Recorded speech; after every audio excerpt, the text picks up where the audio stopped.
Hello, everyone. This is That's My Pizza again. After a very long hiatus, I guess. Yeah, I just haven't gotten around to actually uploading any new videos to my channel recently, so oops. You'll probably hear that in one or two of my next uploads, but that's life. But in any case, I'm just back with another Langrisser Mobile video, and I just want to. This time, I'm actually just gonna go over all my Apex Arena games because the new season of Apex Arena has actually started last week, and I actually managed to get all the way up to Langrisser rank today. So this is the fastest I've actually gone up to Langrisser rank. So it was a lot of fun, and you can already see that my win loss record is pretty insane. But in any case, let's dive into my games.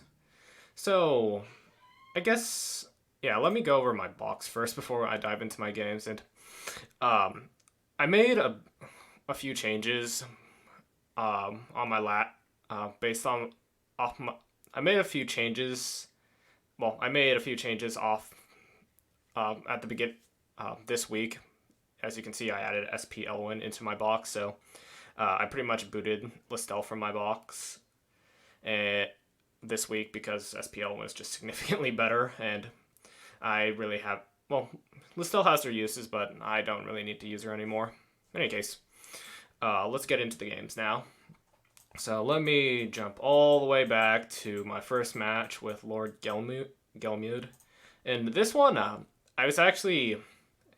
I think I played it pretty poorly, especially since this is like the very first Apex match I was using Zerda with her 3C, and also this is the first match where Rosenseal is actually in the game, so both Lord Gelmud and I ban out Rosenseal because both of us kind of have AoE-ish boxes, and we don't really want to deal with the debuff prevention.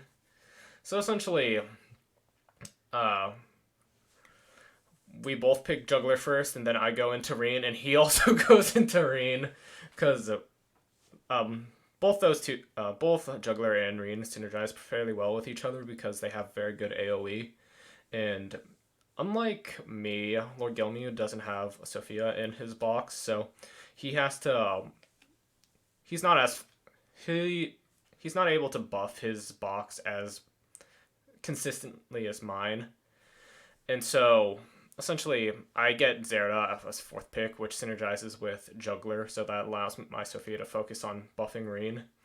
And then I think I pick Rachel here. Yeah. And that's for the Gospel, so I can get a little extra healing and I can spell some of Reen's buffs. So essentially, my game plan here is to assassinate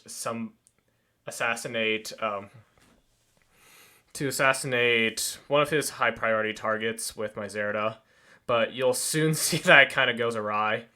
And then I also get a Breeze Pock on my Zerda, and I kind of realized after reviewing this game is that I moved my Zerda up way too far for no reason, because essentially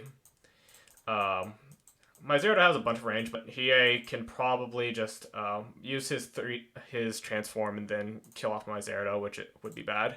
So I probably should have just kept her a little further back so I could position her a bit better. In any case, I pretty much just start positioning aggressively since I did get that Breeze Pock and I am P1. And now I also just throw down a mass heal so I can buff all my units and give them a bunch of defense. And so Gelmud buffs up his Juggler, and I throw in my Juggler, so I have to force him to either dispel the water debuff on his Hiei, which he does. And then I'm like, shoot, I need to go in and make Hiei stay worths, and I do. But unfortunately, I'm not running Backstab on Zerda, and she doesn't have Bloodthirster up, so she's not going to kill Hiei, so kind of in retrospect, I should have brought probably Backstab and maybe another whatchamacallits. I don't know. I'm kind of thinking running Bloodthirster Zerda was not the best idea. Well, 3C Zerda was not the best idea. But in any case, uh, I throw down Rin's Arcane Gale because pretty much he gave me an opportunity to basically hit his entire team with Rin's debuffs, and my thoughts are, hey, I might just get lucky with Rin's debuffs and just make his day really hard. Also here, I just throw in my Rachel and start wailing on his juggler, and I'm basically trying to force him to use high stakes so I can pretty much go in and and kill off his Weiler like this. And then I get some... Yeah, so pretty much Weiler dies after using his 3C, which is fine with me. And then I get some lucky debuffs on him as well. And here, his Licorice just Dark Despairs to get rid of some debuffs and apply more terrain stuff. And it doesn't really do anything since my juggler's there, and then I just go up and kill his juggler since his juggler got pretty unlucky with the debuffs. Yeah, he got heal block, passive block, and yeah, he was not going to survive that. And even with Weiler's buff and healing, I don't think that juggler would have survived. And so Gelmud also makes another mistake here in that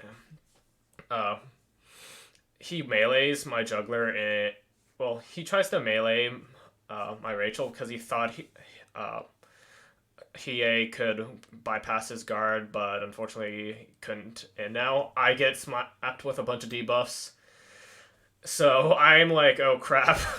Well, okay, so let's go over that a little bit because essentially his Rin inflicts slow on both my Rin and my juggler. And I'm like, oh crud. My juggler can't guard anything, so I'm like, I really want to get rid of all these debuffs, and I don't really need Rachel anymore, so I'm just going to throw out Divine Holy Word to heal up my juggler so he doesn't die to either of these two, and to dispel a couple buffs, well, debuffs. And then Lord Gelmud kind of gets really lucky, he dispels my attack buff, and with Angel's Feather, and yeah. So yeah, I eat a couple more debuffs, and I luckily don't get any of the healing reversal on any of either my juggler or my Rin, because basically at this point I'm just waiting for these debuffs to run out so I can just heal them with my Sophia. And honestly, neither Rin nor Licorice have enough single target damage to kill either my Rin or my juggler, because they're just both so tanky. Yeah, like they do 0 damage. So yeah, just dispel all the debuffs run out, and then I just heal juggler.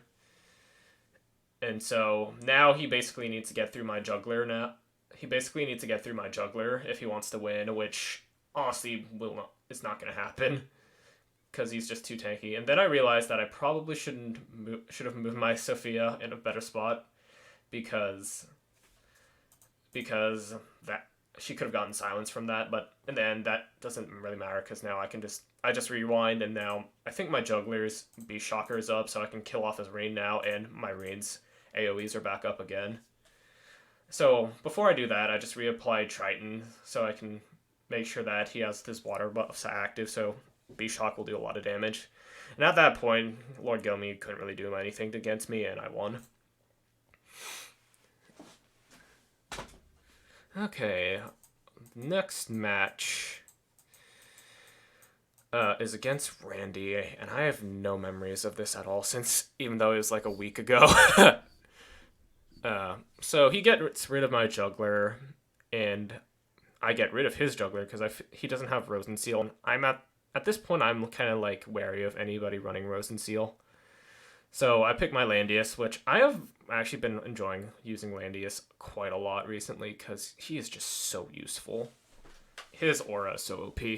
So I get rid of both D-Lit and Rin because they beat my tank. They have type advantage against my tank. So I then pick Listel because he has a bunch of assassins in his box, and she can do fairly well with Yulia, and she's just really tanky as well. So I'm like, there's no downsides to picking her, and I was just taking a gamble that his box pretty much didn't have any fixed immunity, which really you should have a lot of fixed immunity in your box because fixed damage is so annoying and so powerful in this game. So yeah, he picks. After I bail out his healers, he's forced into Iris, which I don't really mind because I think Iris is one of the weaker healers this season. And then I go into Sage Landius, so I can make moving Claret around a pain in the butt.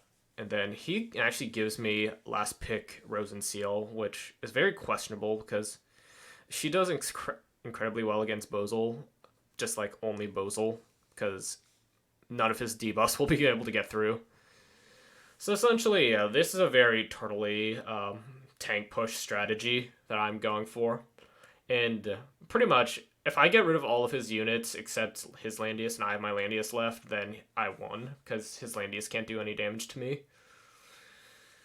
So yeah, here I'm just positioning my Rosenseal in a way so I can start stacking up her talent, and I started just applying stacks to my entire team, so once Bolsel comes in, he can't do anything. Search and destroy. Yeah, so yeah, I'm honestly not really worried about anybody in this box. Like, that Claret is pretty much going to bounce off my Landius, and since he has Crystal Healing up, he's not going to die at all. And then, yeah. And then Zerda, she can pick off one of my units, but also Landius's aura prevents her movement after battle. So that's another thing in my advantage. So yeah, I'm just waiting for him to essentially come in because I don't really care if he kills off one of my units because my team is composed in a way that it can pretty much tank out all of his units and kill them off as well. Well, except for Rachel, but that's Rachel for you. So here I'm just applying terrain, so I have a bit more flexibility, and his Claret can't actually come in, but honestly, it doesn't really matter that much to me at the moment because that Claret honestly can't break through my Landius. So yeah, I move my Landius up to bait out his Bozil. He does that, and it does basically nothing. And then he leaves his Bozil open. I'm like, I might as well just apply her talent. And so this was actually a decent move because it pretty much put two of my units in check in that he could kill off either my Rosenseal or my Rachel. But the thing about Rosenseal is her 3C gives her a revive, so I'm not really worried about that. And essentially, if he throws in Zerda, she's pretty much dead next turn. So yeah, Claret comes in, I get a Blood Shield proc, and she pretty much does no damage to me. And then Claret goes in and hits my Rachel with her 3C, and Rachel dies, which I was expecting anyway, so I'm like, whatever. And then he kills off my Rosenseal's first life and does not do anything because she has a med ring on her. And so I whiffed the kill with my Sage, which is pretty disappointing, but it's not a deal breaker for me. And also, just an interesting thing about, well, I kill off his Bozil with my Landius because he has a Ragnarok and he hits pretty hard, but the interesting thing about Zerda's 3C is that it actually sets her HP. If she's low enough, she actually gains HP. So yeah, I just safely kill off his... Yeah, I safely kill off his Bozil and then his Claret, and Zerida are in check, and pretty much all I need to do now is just kill off his Zerida so she can't kill off any more my units, and then I pretty much won. So yeah, Zerida dies, I heal up my Landius with Gifted Eternal Life. He moves his Zerida back, his Claret back so she can do more shenanigans, which, spoiler alert, she will do some more shenanigans. But in the long term, it's not a big deal since, honestly, the Landius pretty much can't kill any of my other units because I have too much healing and they're all too tanky. So at this point, I'm pretty much just going in for the kill. And I'm just positioning all my units in a way where he's pretty much forced to engage with me. So yeah, I just start reapplying all of Landius' buffs so I can do more damage to him, and I throw in my Listel, and I use Mind Bore for no reason at all, because it honestly doesn't matter at this point.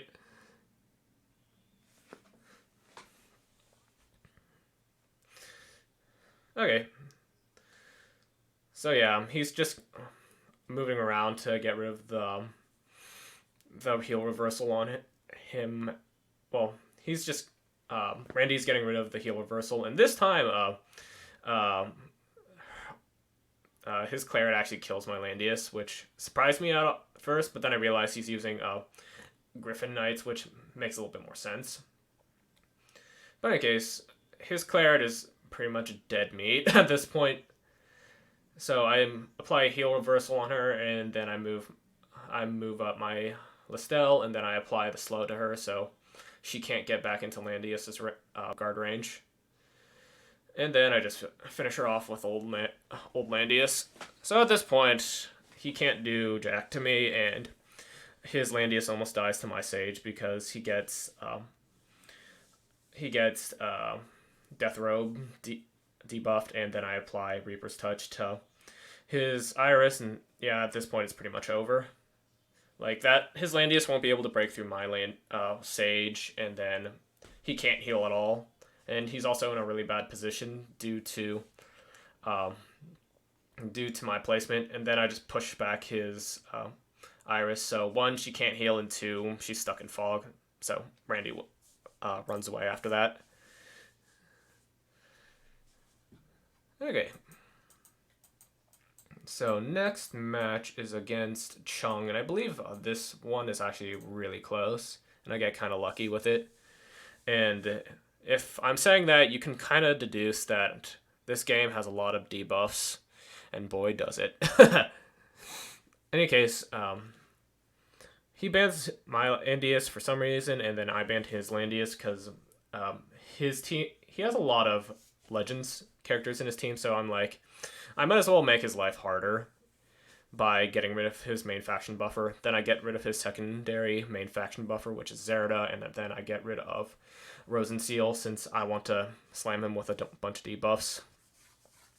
And I'm just kind of surprised he didn't first pick Roselia after this, because he still had like 3 healers in his box. Yeah, he had like 3 healers. There's no reason to pick a healer this early, though. Liana is a kind of good pick because act again, but this he does a lot of good bans. Like he got rid of my Sage and my Rosenseal early, so he prevented me from faction buffing my Juggler, and he prevented me from just blocking all of his debuffs. Then he banned out my Licorice and Gizaroff, and I'm kind of questioning that Licorice, the Gizaroff and the Licorice ban, because sure it is a lot of debuffs, but he has a lot of like long range characters that could probably assassinate her. Also, he probably should have gotten rid of Zerida instead of Licorice. In any case, he gives me Zerida, which allows me to faction buff my Juggler, but he also bans my Liana and my Sophia, so I'm kind of left without any healers at this moment. And I kind of realized that at this moment, but I'm like, I can use Rachel as my healer because she has Gospel and stuff, and I really just want a Gospel. So yeah, I pick Rachel.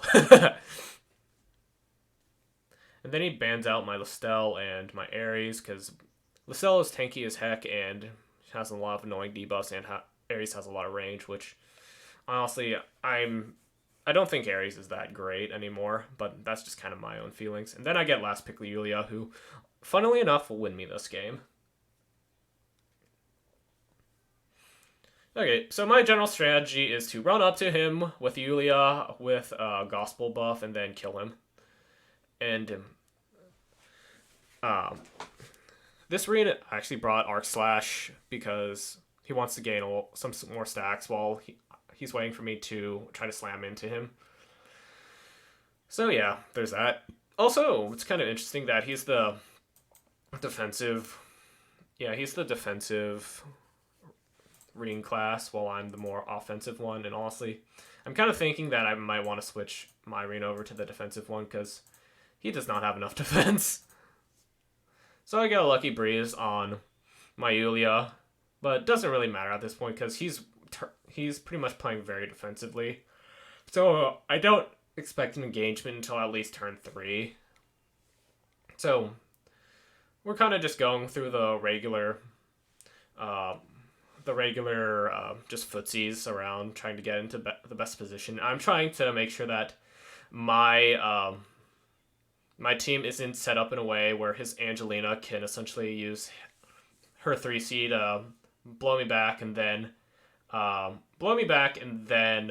act again. So yeah, I'm kind of just making sure that there isn't anybody like in these 3 squares, because Breath of Tides will pretty much allow her to act again. But that's not a big deal. Also, I kind of want you to pay attention to Zerida at this point because she's going to do some fun stuff. Also, you'll need to pay attention to the build as well, in that she has Bloodbath instead of like Backstab. And so, you know a thing I just told you about making sure my units aren't stacked up and stuff? I lied. I pretty much did that, so if she tried to push back my units, they wouldn't be pushed back because my Zero's like way in the back, and all my units would have had to stay still. Also, let's review that, because I was actually very surprised this happened, because, yeah. So my Zerida does like 13k damage, and this Yusuke only has 10k health. And I was really surprised that happened, because in past seasons, Zerida pretty much could not assassinate Yusuke with Bracer, but now she can with her 3C and Bloodbath, because Bloodbath just gives her so much a lot more attack.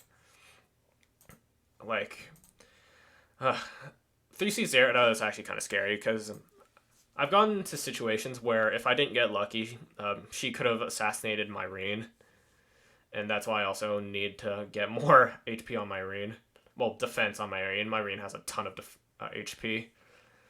Yeah, and so I get a nice pick on Yusuke, and I get a nice pick on Yusuke, and pretty much my Zerida is dead after that. And then I throw my juggler in so I can prevent Angelina from doing any shenanigans, and so I can break that juggler's last rites and a bunch of stuff. And essentially this move forces Chung to use his Breath of Tides, which is actually kind of nice, because now I don't need to worry about it. Unfortunately, my juggler gets stunned, which in the long run isn't a big deal. So yeah, essentially he's trying to regroup around his juggler at this point, but luckily his juggler is actually in range of my Rachel, so what I'm going to do is just try to assassinate him. And even with that alternate, even with the alternate, he's still in range, because my Rachel has a Divine Staff, and his juggler lives with like 100 HP, which is really disappointing, and it makes me think I need to redo my enchants on Rachel, but on the long run, it's not too much of a big deal. But I get rid of the stun on my juggler, and a bunch of nasty debuffs get thrown on my on my team, which I was expecting, but luckily it doesn't make too much of a difference because my Yulia had Gospel up. And then essentially my juggler gets some nasty debuffs in that he can't be buffed anymore, so I can't go in and just slap him with Beast Shock. And my Rin is affected by the same stuff, but it's not too much of a big deal, though the heal block is kind of nasty. So yeah, here he's trying to just do a lot of damage, get rid of my Yulia's buffs, and I just realized that it would have been smarter to just put my juggler there, because he would have been covering both my Rachel and my Yulia, but at that point I didn't really care about my Rachel. Plus I still had first turn advantage, so I can move my Rachel back. And now, once all of his Gospels are down, I slap him with my Termination, well, my Reigns 3C, and I get a ton of heal reversals, which is ridiculously nice. Yeah. Actually, I didn't have turn advantage. Honestly, he should have just gone up and taken out my Rachel. Because what I'm just going to do is I'm just going to auto attack him and heal up my team and then not die. And so now he needs to, he gets his Rin and dispels a couple debuffs. I use Arcane Gale and I do a lot of damage to him, and I apply a couple more another heal reversal, so he's in a lot of trouble at this point. And now I try to finish off his Rin with Yulia, and I just kind of realized that my Yulia's isn't the best, but she also didn't have an attack buff. And at that point, I didn't do anything because his Rin was guarded by his juggler and stuff. So I moved my juggler down there so I can cover my Yulia for the next turn, and so I can block his movement in, so he's kind of stuck in the fog. So he would have had to move his Leanna up. Well, he would have had to move Angelina first before he can move Leanna, because Leanna would have been trapped in the fog otherwise, and then he pretty much would have lost Angelina no matter what. But yeah, in any case, he's in a really bad spot, and my team is tanky and they have a lot of heal, so there's really nothing he can do at that point. Okay, I forgot how the next game is against Straw, and I forgot how I lost this, but that was my first loss. Oh, whoop, a little too far. So against Straw. So I start out with a ban on his juggler because he's only running 2 tanks, so I can mess around with him. Plus,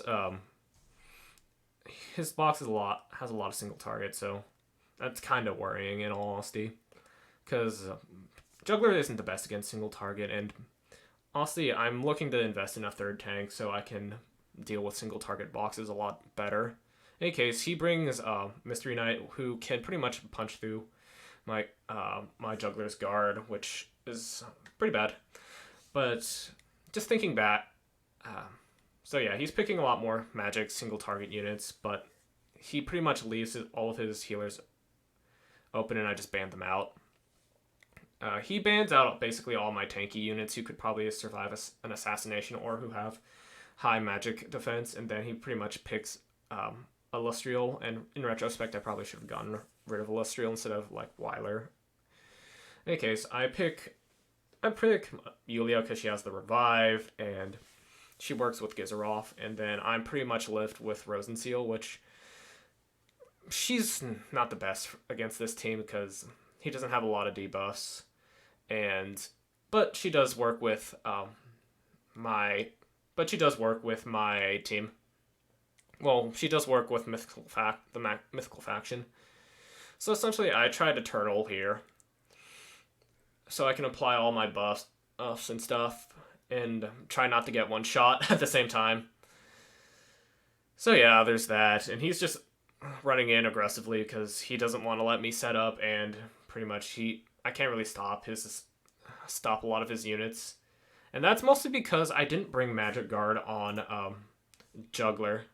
In retrospect, instead of bringing Beast Shock, I should have brought Magic Guard, because then it would have forced him to actually go through my juggler before actually getting to my team. Well, except for Illustrial, but that's not a huge deal because my YiQiao can tank Illustrial, and yeah. And just kind of thinking a little further, I probably should, if I brought Magic Guard, then I could have brought Stone Colossus, who would be able to tank Mystery Knight a lot better. So yeah, I'm trying to essentially position myself so my ring doesn't get hit by Illustrial, because Illustrials in 3C can pretty much assassinate him, even with whatchamacallit, Steel Wings. And that's mostly because Steel Wings are flyers, and also my range defenses are kind of low. So yeah, here I brought Miracle. Yeah, and then Mystery Knight does a lot of damage to my units, which honestly it's not a huge deal, but it's kind of just limiting what I can do. So yeah, he hits my juggler with Dark Reaper, does a lot of damage and heals up his entire team, and I'm kind of like, ugh, there's really nothing I can do besides this. Because this move pretty much heals up my entire team, gets the revive for my Yulia back, and then gives my team a whole bunch of healing. And so yeah, my juggler pretty much is dead at this point. Yeah, so I'm in a really bad spot because none of my units can pretty much hit him. And at this point, I'm like, I don't know what I can do besides this, and I just toss in my ultimate construct, and then I'm like, I don't really want to give him another opportunity to heal using. Oh wait, never mind. That was dumb of me. Well, essentially, he has another opportunity to heal with what's her name? With Rachel. And honestly, I was kind of surprised by the Divine Staff from what's her name? Noemi, but honestly, it didn't do a ton of damage, and I'm just kind of like, at this point, I need to pick between who I want to kill, and I didn't want to either kill Noemi, or do I want to kill Illustrial, and I'm like, Illustrial already used her 3C, so I'm like, might as well get rid of the one who hasn't really done a ton of damage. Yeah, and basically my Yulia is caught out, and I can't really heal her back up to full, so there's not really much I can do at this point. Except this, and I don't kill off his Illustrial. But yeah, my Yulia is pretty much just gonna die to another Thunder Zone. So yeah, at this point the game's over. And just kind of in retrospect, I really should have brought Magic Guard on my juggler, because that would have given me a lot more maneuvering room. But yeah, that's a learning experience. Plus, I'm trying to fill this gap in by just getting a third tank. Because if I have a third tank, they'll pretty much be either forced to go AoE or go through the tank. And they can't easily ban out both my tanks. Plus, I'm not really using Gizaroth that much in the first place, so there's that. Plus, the tank I'm thinking about really fits well into my box at the moment. And if you're paying attention to my box, you probably can guess who it is. But yeah, just for next week, I don't plan to record another video because I'm only planning to do like one Apex match, because I want to get that new tank into my box before I do any more serious games, because honestly, I don't really want to be showing this box. Well, I don't really want to work with this box because I don't plan to work with it in the future, so there's that. But also, I just want to point out that this Phoenix, he's actually running 3 tanks, and I'm like, either way, he's gonna get a tank he pretty much wants, and I'm like, I think I'll start getting rid of stuff that personally annoys me, so I get rid of a Frozen Seal. And so he's like, it's fair game to pick a DPS right now, and he picks out Mystery Knight, which I'm fine with, because I learned from my mistakes last game, and I realized that I probably should be running Magic Guard on Juggler. So here I get rid of Tiaras and Deedlit, because Deedlit can bypass my guard as well, and I don't want Mystery Knight to be able to one-shot my Juggler, so there's that. So I pick Juggler. And then he bans out my Rosenseal and my Old Landius because Old Landius buffs Juggler, and he farts out his annoying terrain, which is annoying to Mystery Knight, and then he got rid of Rosenseal because he potentially wants to use AoEs against me. Well, potentially he wants to use either Rin or still against me, because honestly his box doesn't really have a lot of debuffs. And then he picks Leanna next, which I'm kind of questioning, because pretty much that allows me to get rid of both. It allows me to get rid of both Mystery Knight's major buffers, which in the long run isn't too. Well, actually, I get rid of a tank. I get rid of Landius and I get rid of Illustrial, because Illustrial is just annoying to deal with, and then Landius is a tank and he buffs Mystery Knight. So I pick Zerda next because I'm pretty confident that she can pretty much get rid of anything in his box besides the tanks. So then he picks Juggler, and then I ban out his Zerda and his Lanford because I want to force him to pick something that doesn't really synergize well with his box. So yeah, I pick out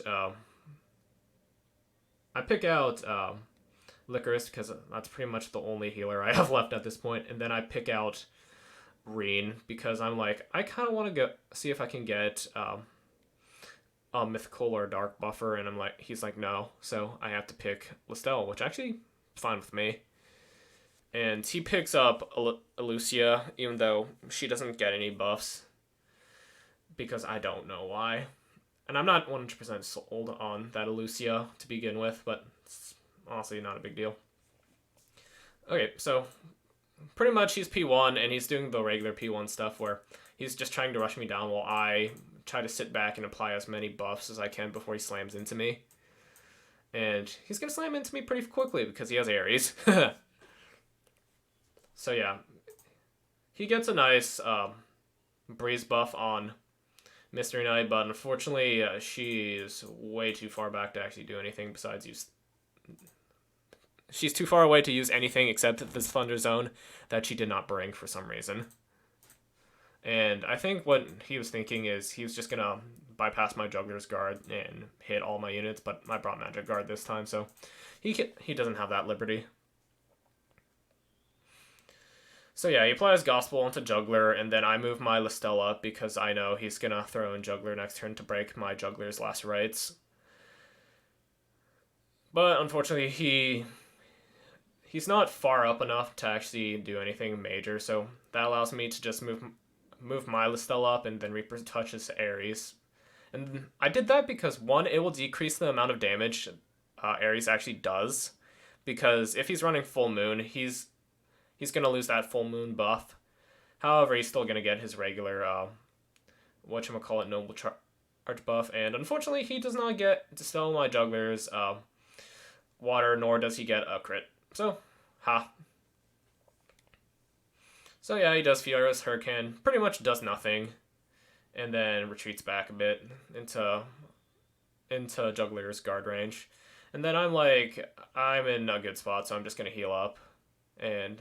good thing I did, because he almost killed my Listel off, and now my Listel is pretty much useless at this point, because she got hit with Unhealable, and I'm like, she's mostly there to mess with Rain, so yeah. And now I move up, and then I use my Juggler's 3C, so I can cover my entire team, and I can regain a bunch of guards, and I can heal there. So yeah, he B-Shocks here, and unfortunately, his B-Shock does not kill. And I have no idea why. It's probably because his Juggler doesn't have a magic defense buff. So I'm like, sweet, I'm gonna just heal up. And then I fart out Licorice's big AoE to gain some terrain advantage, and then I get a lucky Breeze proc. And then unfortunately, his Ares dies. And so I'm just kind of trying to burn turns at this time because my Rin honestly can't do anything. Yeah, and so now he pretty much forces my Juggler to move because I need to cover her because she got pulled out of my Juggler's guard range. which honestly wasn't a big deal because yeah, it honestly wasn't a big deal because my juggler already had his magic guard would have been up from his 3C, so yeah, there's that. So I just reapply it, and then he has to kill off my juggler, and then I'm like, I don't want to waste this bloodthirster, so I'm just gonna move up and hit her, and then hit his Lucia. So I do that, and I get hide and seek back because I essentially formed a wall around that one space that my Zerod is at, and so she gets hide and seek again. And then I'm like, woot, his entire team is in range of all my bullshit. So then I fart out Termination / Dawn, and then like half his team gets silenced. And I wanna go back and show you that because as a rule of thumb, you need to know that assassins have OP as heck attack animations, while cavalry don't. So as you can kind of see, my Zerda kills off basically all of her troops before they do anything. And so she doesn't die from that, plus she also had last rights. So at this point I'm like, I need to heal up. His Lucia can't really do anything to me. And then I'm like, he moves up his Liana, who can't really do anything, and then I kill off his Liana. Because, yeah, I kill off his Liana because, well, I kill off his Lucia because I could hit 3 people with Listel. So yeah. And at that point, he can't really do anything, and I was probably just going to roll over him in the next few turns. So yeah, good game, but I kind of have to question how useful Lucia is, because she didn't seem very useful. And then the next match is against Jukerlaw, and this actually is a pretty interesting match in that I realized that wait, oh no, this is not the match I was thinking of. So, I think this is the match where I pretty much roll over Jukerlaw because he gave me Rose and Seal. Yeah, I think that's what happens. So essentially, I ban out his single target stuff, so because he has a lot of it, and then I just pick Landius because honestly, I didn't really want to deal with those characters. And then he bans out MyRin and stuff, and I'm like, huh. He picked Bozil second, and he left my Rose and Seal. I'm just going to pick Rose and Seal and make his Bozil pick pretty much useless.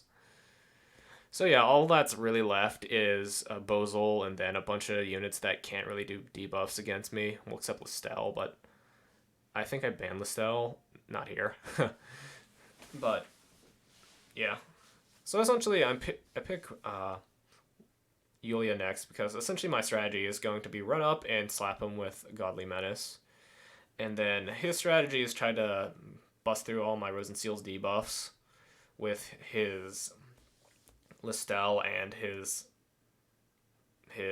Aryan Road. And honestly, Aryan Road at this point is just not very good because people are running like Infantry Yulia or Lancer Landius, and Aryan Road just doesn't do great against her.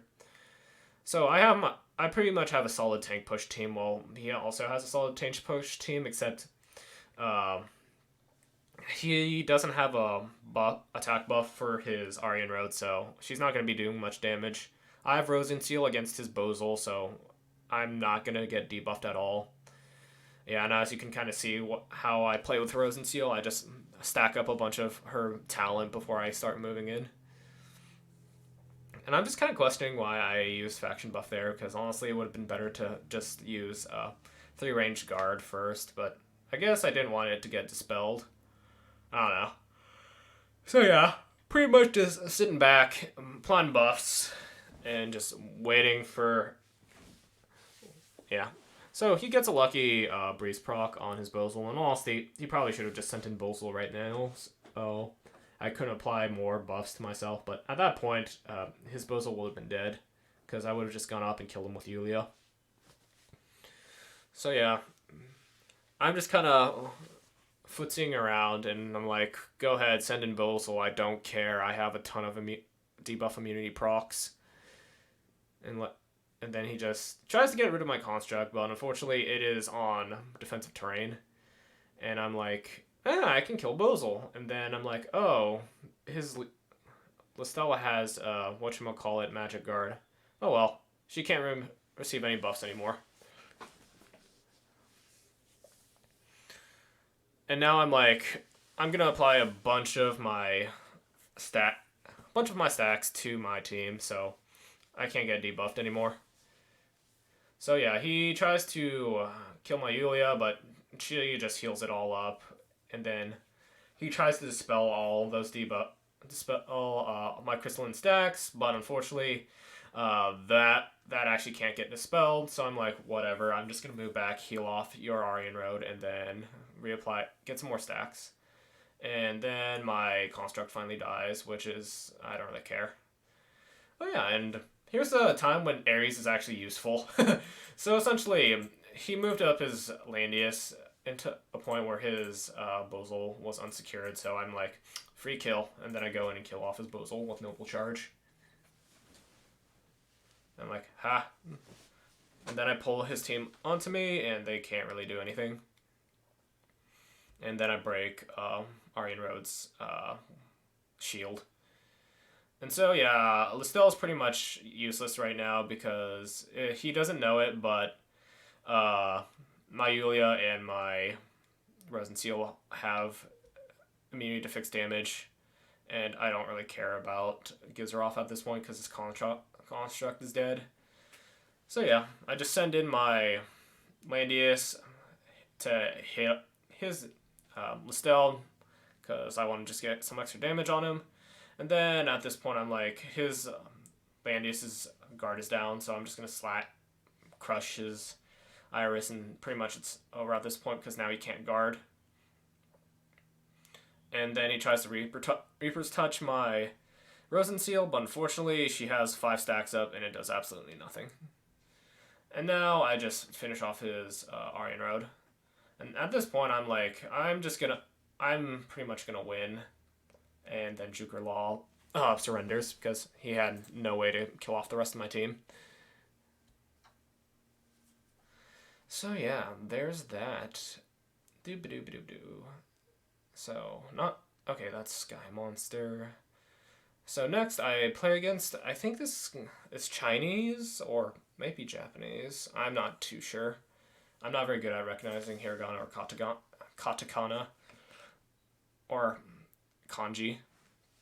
So pretty much this is the water map, and I'm like, he has a Rosenseal, but he also only has 2 tanks. So I'm like, I'll just get rid of Juggler first, and he wants to get rid of my Ares for some reason. Like, okay, but honestly, even though he doesn't have any like a Sage, I still wouldn't first ban Ares because I honestly don't think he's that good. He's not super good as an early pick because he's not going to carry your team. And then here I pretty much indicate that I'm going to pick Juggler because I get rid of his Rosenseal, so it allows me to do more AoE stuff, and then I get rid of his Yulia, who can bypass my guard. And oh wait, I was lying. I actually picked Landius because his box has a ton of single target units. Oops. And he picks Liana next because he wants to actually have some healing. So from there, I pretty much get rid of his Yulia, and I get rid of his Rin. Because, yeah, I get rid of those 2. And he's running a Lancer Landius, but if he was running a Sword Landius, I would have been in a lot of trouble. Because Sword Elwyn would pretty much break my Landius in half. In any case, I pick Sage because pretty much the rest of his team is just like flyers or mounted units. So he can do make a lot of trouble against them. And then I think my next pick is Rachel. It's Bozal. I lied. Oops. But it makes sense because Bozal, he pretty much bypasses Landius' stuff, and he applies a lot of debuffs, which is annoying. And honestly, I still need to level up his unique gear to make him even more frustrating to deal with. But that's neither here nor there, and I don't have enough gold to do it. Don't judge me. In any case, we kind of do the regular footsies where he's trying to position further out from me because he has a bit better range, and I'm trying to apply a lot of stacks to my Landius so he can't get it inflicted with annoying debuffs by Elwyn or Roselia or his Bozal. I also apply Gospel, so Rosenseal's heals are a bit better. And then I throw down Light Array, so his Rosalia can't actually come in and start slapping me. But that, honestly, unfortunately, the Light Array honestly doesn't make a difference, because he got a Gale Breeze proc from Tenyos. So that pretty much forces me to turtle in a little bit, because she can pretty much hit anything from this point on. And from here, I pretty much throw down Wave Whisper to delay Bozel's time to engage me. And I'm like, ooh, his Elwyn is in a really bad spot, and I don't really care if he hits my Landius, because he's not going to break through, because he's a Lancer. And yeah, he's just getting a lot of Gale procs, which normally would piss me off, but honestly, I'm in a situation where he can't really break through my team, so I'm not too worried. And now he realizes that he's kind of in a bad spot, because my Bozel can sleep his Elwyn. And now I get a lot of lucky debuffs on his team. And yeah, from here I'm pretty much putting myself in a position where I can start just slapping him and slapping him with all my debuffs, heal, and not die. So yeah. So Rosenseal is pretty much going in at this point, and she's gonna try to bust through my Landius' first life and a couple of debuffs, and dispel a bunch of stuff. But fortunately, it doesn't happen, and I get a lucky blood shield proc. Because if I didn't, my Landius would have been dead. So yeah, that's actually kind of lucky, because now my Landius does actually die. And then he revives. But unfortunately for him, pretty much most of my team has a Gift of Eternal Life, so I can just heal him back up. And that Rosalia won't be able to bust through my Landius. And at this point, he put his Landius in a really bad spot, so I'm able to just sleep him. But that unfortunately gives him the opportunity to kill off my Bozel, which I'm like, oh well. And I was hoping I could kill off his Elwyn with my Landius, but my Landius just does not hit hard enough, unfortunately. But it's not a big deal, because I can just finish off Elwyn with Dark Reaper, since he has no guard at the moment.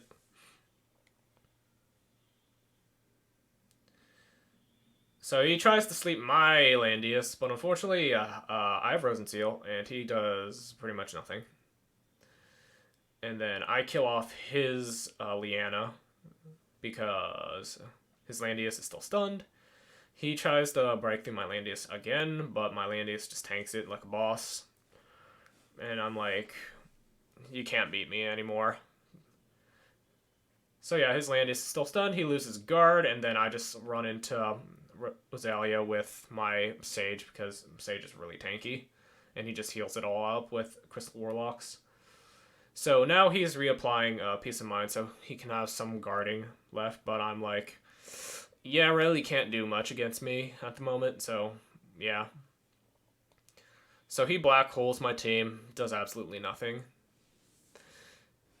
Yeah, just eats through a bunch of those procs, but I just apply a bunch more.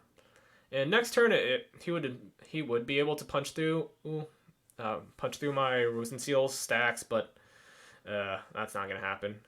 And unfortunately, his Landius dies now, for good. And I'm like, yeah, you can't really do much. So he blacks holes my team again. He doesn't do anything, because my entire team has a bunch of immunity procs. And then I just kill off his Landius, and then I win. Yep, tanky Landius is very tanky.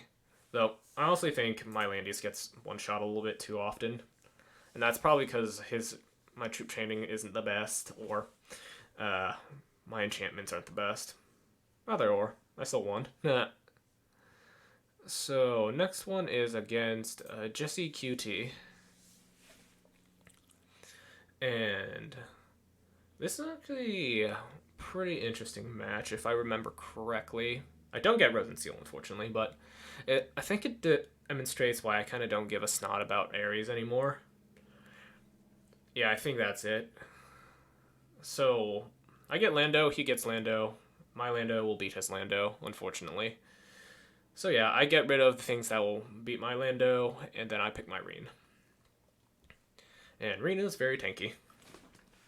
So yeah, he gets rid of debuffs, and okay, this is a very questionable pick. Like, why Gizoroth? Because at this point, the only units that could really use Gizoroth's buffs are Zerda, Bozel, Aryan Road, and Sage. And Sage already receives buffs from Landius, so honestly, it's really 3 units that could receive Gizoroth's buffs.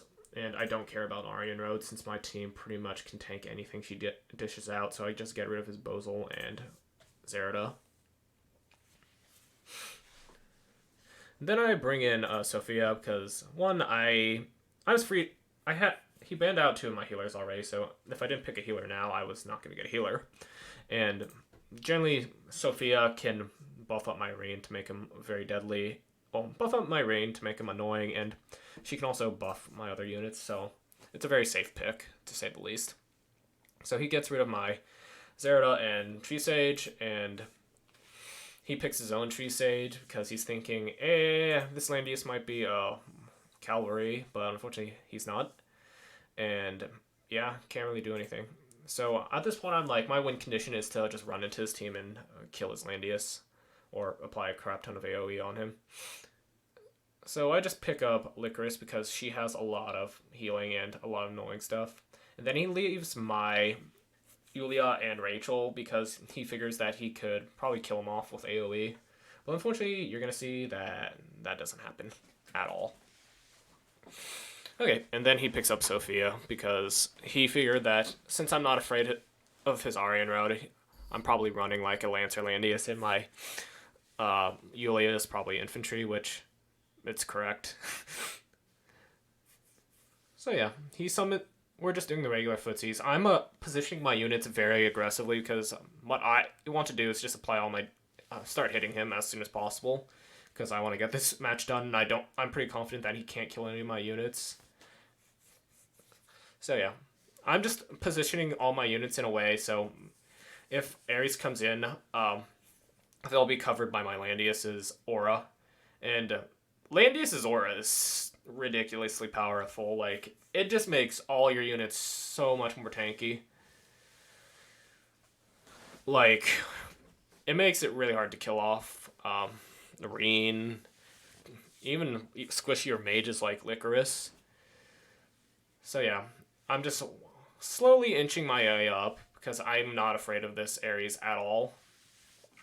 And so I'm moving my Sophia there because I want to reapply the buff onto Yulia, and yeah, and also my Licorice could apply a couple more. Could do some healing if need be. And I'm like, at that point, he dispelled some buff, but I didn't really check which one was dispelled, so I'm like, I'll just reapply all my buffs again. And so he uses Ultimate Construct right here, so he can get some debuffs on my Rin, which honestly isn't a big deal because my Rin has a Bracer, so he can't get silenced. So I'm not really worried about any debuffs. Also, I apply Dark Dragon's Breath right there because I want to get some area for my Licorice to move, and I also have Rewind, so I'm not really worried about that. Also, he hits my Licorice and with basically everything, and yeah, unfortunately, she has a med ring, so it's a lot harder to kill her with Ares. So yeah, unfortunately, my Licorice survives with 20 HP, about 20 HP, which is 20 HP, 20% HP too much for him. And unfortunately, his Ares is in a really bad spot, so I just kill him off and just heal all that heal pretty much up. And then he uses Route, which is pretty interesting because, well, I figured that he probably didn't bring faction buff with his on his Landius because he had Sophia, and Landius is mostly there to just tank, and tanks don't really need to do damage. But unfortunately, it's not a great move because I could just move my Landius and cover my YiQiao. So all in all, not a big deal. I also get a lucky Blood Shield proc, and unfortunately he gets debuffed with passive block, but I got rid of that almost immediately because that's bad. And then he gets rid of my defense buff, but it's not a big deal since I have Sophia and she can just reapply that stuff. And then I throw down Rian's 3C, and it inflicts a lot of nasty debuffs. And now he uses Rewind, so he can use more of his skill. He can use more of his skills. And at this point, I don't want to take another hit from Sage, because it probably would kill off my YiQiao at that point, and luckily I did because it probably would have killed YiQiao. And so at this point, I'm in a good spot. I'll just reapply my guard and just cover all my units as need be, and he'll have to go through my Landius if he actually wants to get anywhere. And then I just throw down Rian's Gale EX, and unfortunately, that Landius does no damage to me, so I just move my Licorice out of range so she can't take another hit. And then his Sophia dies from Rian's stuff, and so here I'm thinking he's just trying to get a lucky slow buff debuff on my Landius, but unfortunately his whatchamacallit, frick. His Gizroff dies due to the burn from Rian. And then I actually didn't check YiQiao's debuffs because I was thinking that I could pretty much just heal off whatchamacallit, Godly Menace, but she had the unhealable debuff, so that didn't happen. And so I'm pretty much moving to get rid of all of his Tree Sage's stuff with my Licorice, and then his Landius dies. And I just kind of want to point out to you that my Landius pretty much has 2% HP, and his Landius had a lot more, but he still died.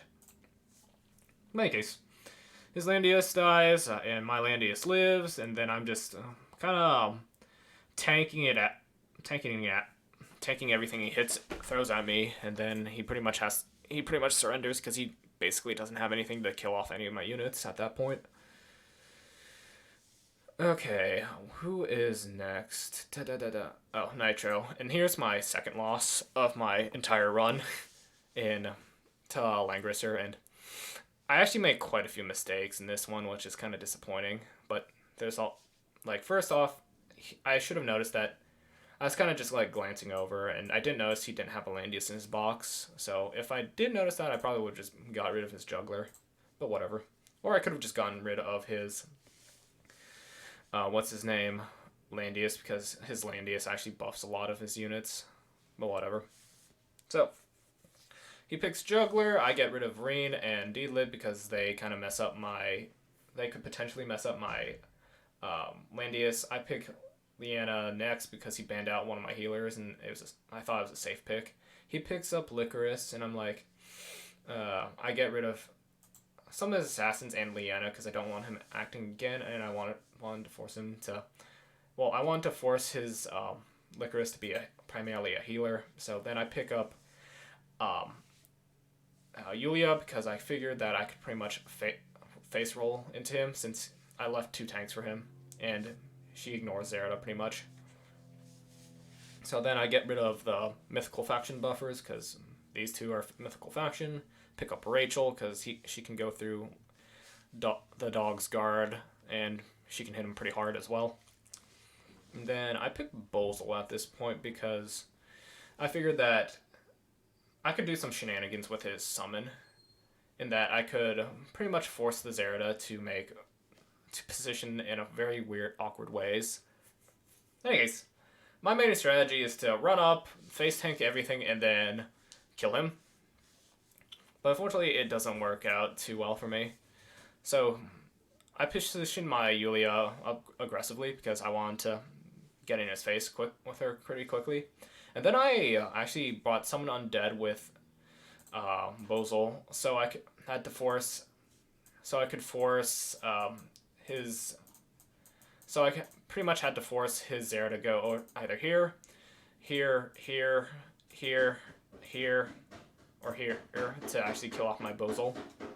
And unfortunately, I didn't play this right, but my idea was solid. Also, his Zerda gets the Tenuous Breeze buff, and so she is going to be a humongous headache for me. And so I pretty much I try to keep my healers way in the back, so she has a hard time actually getting in and doing anything. So I'm kind of like, I want to essentially force him into a bad position with his Zerda if he wants to kill anything. And the idea was solid. It's just, yeah. So essentially, I pretty much make sure that he's only able to really kill off my Bozol, because honestly, I don't really care about Bozol at this point. And this is a pretty smart move, unfortunately, in that he's trying to kill off my YiQiao. Get my YiQiao low enough so he could kill her off with a Zerda, but didn't happen. And then my Bozol got low enough, and honestly, my Bozol's not going to be really doing a lot in this match. But then I figured his Juggler is kind of out of position, so I could probably just mess with him. And yeah, that doesn't work out for me very well. Honestly, what I should have done is just move my instead of moving my Bozol up there, I should have just moved him back there. And I wanted to do that because it would have forced his... If he wanted to use Zerda, she would have had to essentially run into my Landius's aura to actually kill off my Bozol. So there's that. But instead, I don't do that. And then I go in with Godly Menace and I whiff the kill with my YiQiao, which is very unfortunate. And just in retrospect, I probably should have just used, not Godly Menace, but Holy Justice against him. So she could actually move again, and then she would have prevented Zerda from actually doing that, but what can you do? So essentially, my YiQiao just finally goes in and kills that, whatchamacallit, the Juggler, and doesn't really do anything, but now he dispels a bunch of my buffs and silences my YiQiao, and yeah, I'm kind of just in a bad spot. And unfortunately, Nitro actually positions his Zerda in a good spot, in that I can't just walk up my Rachel and just one-shot his Zerda, because this is defensive terrain and Divine Staff doesn't work on... Well, you can't attack from 3 range if you're on defensive terrain. So here he tries to essentially kill off my YiQiao, which he doesn't do, but he does a lot of damage, and yeah. So essentially I'm just in a bad spot, and I made a couple bad plays. So yeah, my YiQiao is pretty much dead at this point, and my Rachel's also dead at this point. Yeah, and I just realized that I probably should have just kept Rachel just back here, so she would have been covered by my Landius's aura. But yeah, I've just made so many mistakes in that match, and I'm like, it's a learning experience. But yeah, next time if something like that happens, I'll just force him to trade a valuable unit with a less valuable unit.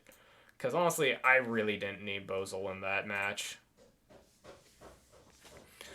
And this is a pretty interesting one, because as I alluded to earlier, Zerda with Bloodbath is very scary. But you'll see that soon. So yeah, I pretty much... I'm going through the regular motions where I ban out his tank first because he only has 2 tanks. Then I ban out Rosenseal because I want to leave the option for me to actually do AoE, and I also get rid of Reen because I don't want to get super... I don't want Reen to roll over my tank. So yeah, he gets rid of my Zerda and my Sage because he doesn't want to get messed up by those guys, and my Sage could tank a hit from the Zerda. I get rid of more of his healers and YiQiao because she could mess with my tank as well. he gets rid of Listel and Gizeroth because Gizeroth he can buff Reen and my Sophia, and then Listel's just really tanky. Whoops. Let's just pause that. So, essentially, I let him get Tree Sage because pretty much none of my, well, two of my units fly. I don't really care about Ares because, like I've kind of been alluding to this entire video, I don't think he's great anymore. In any case, onto the video. So essentially, he's just setting up his Zerda to come in and die. Well, come in, assassinate a strong unit, and assassinate a unit, and then die. And I'm pretty much positioning myself aggressively because I want to hit him very hard, and all my units are pretty short-legged.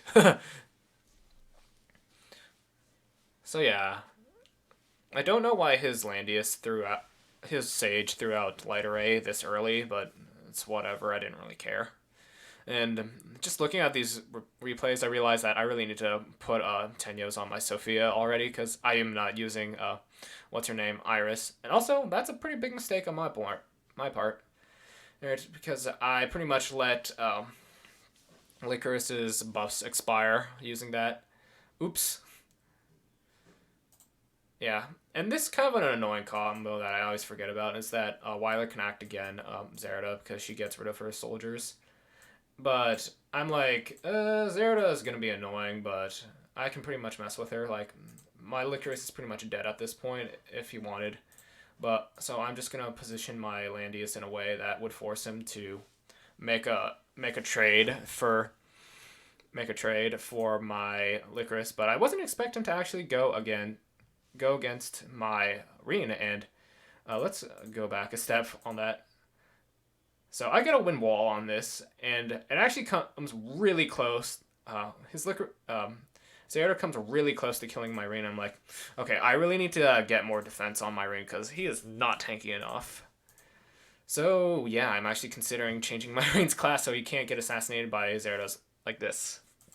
But in any case, I get that lucky proc. His Zerda is pretty much dead at this point. So I heal up my Reen and just like, I'm gonna just go in and kill you.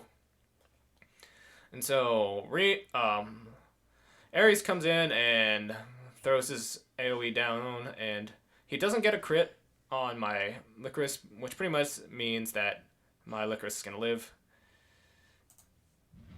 Yeah, let's look at this again. Yeah, my Licorice survives with plenty of HP, and then I'm like, my Reen might be a bit hurt, but he's tanky enough to kill off this Zerda, and honestly, if my Reen dies for that, it's fine. Because all I really need is YiQiao at this point.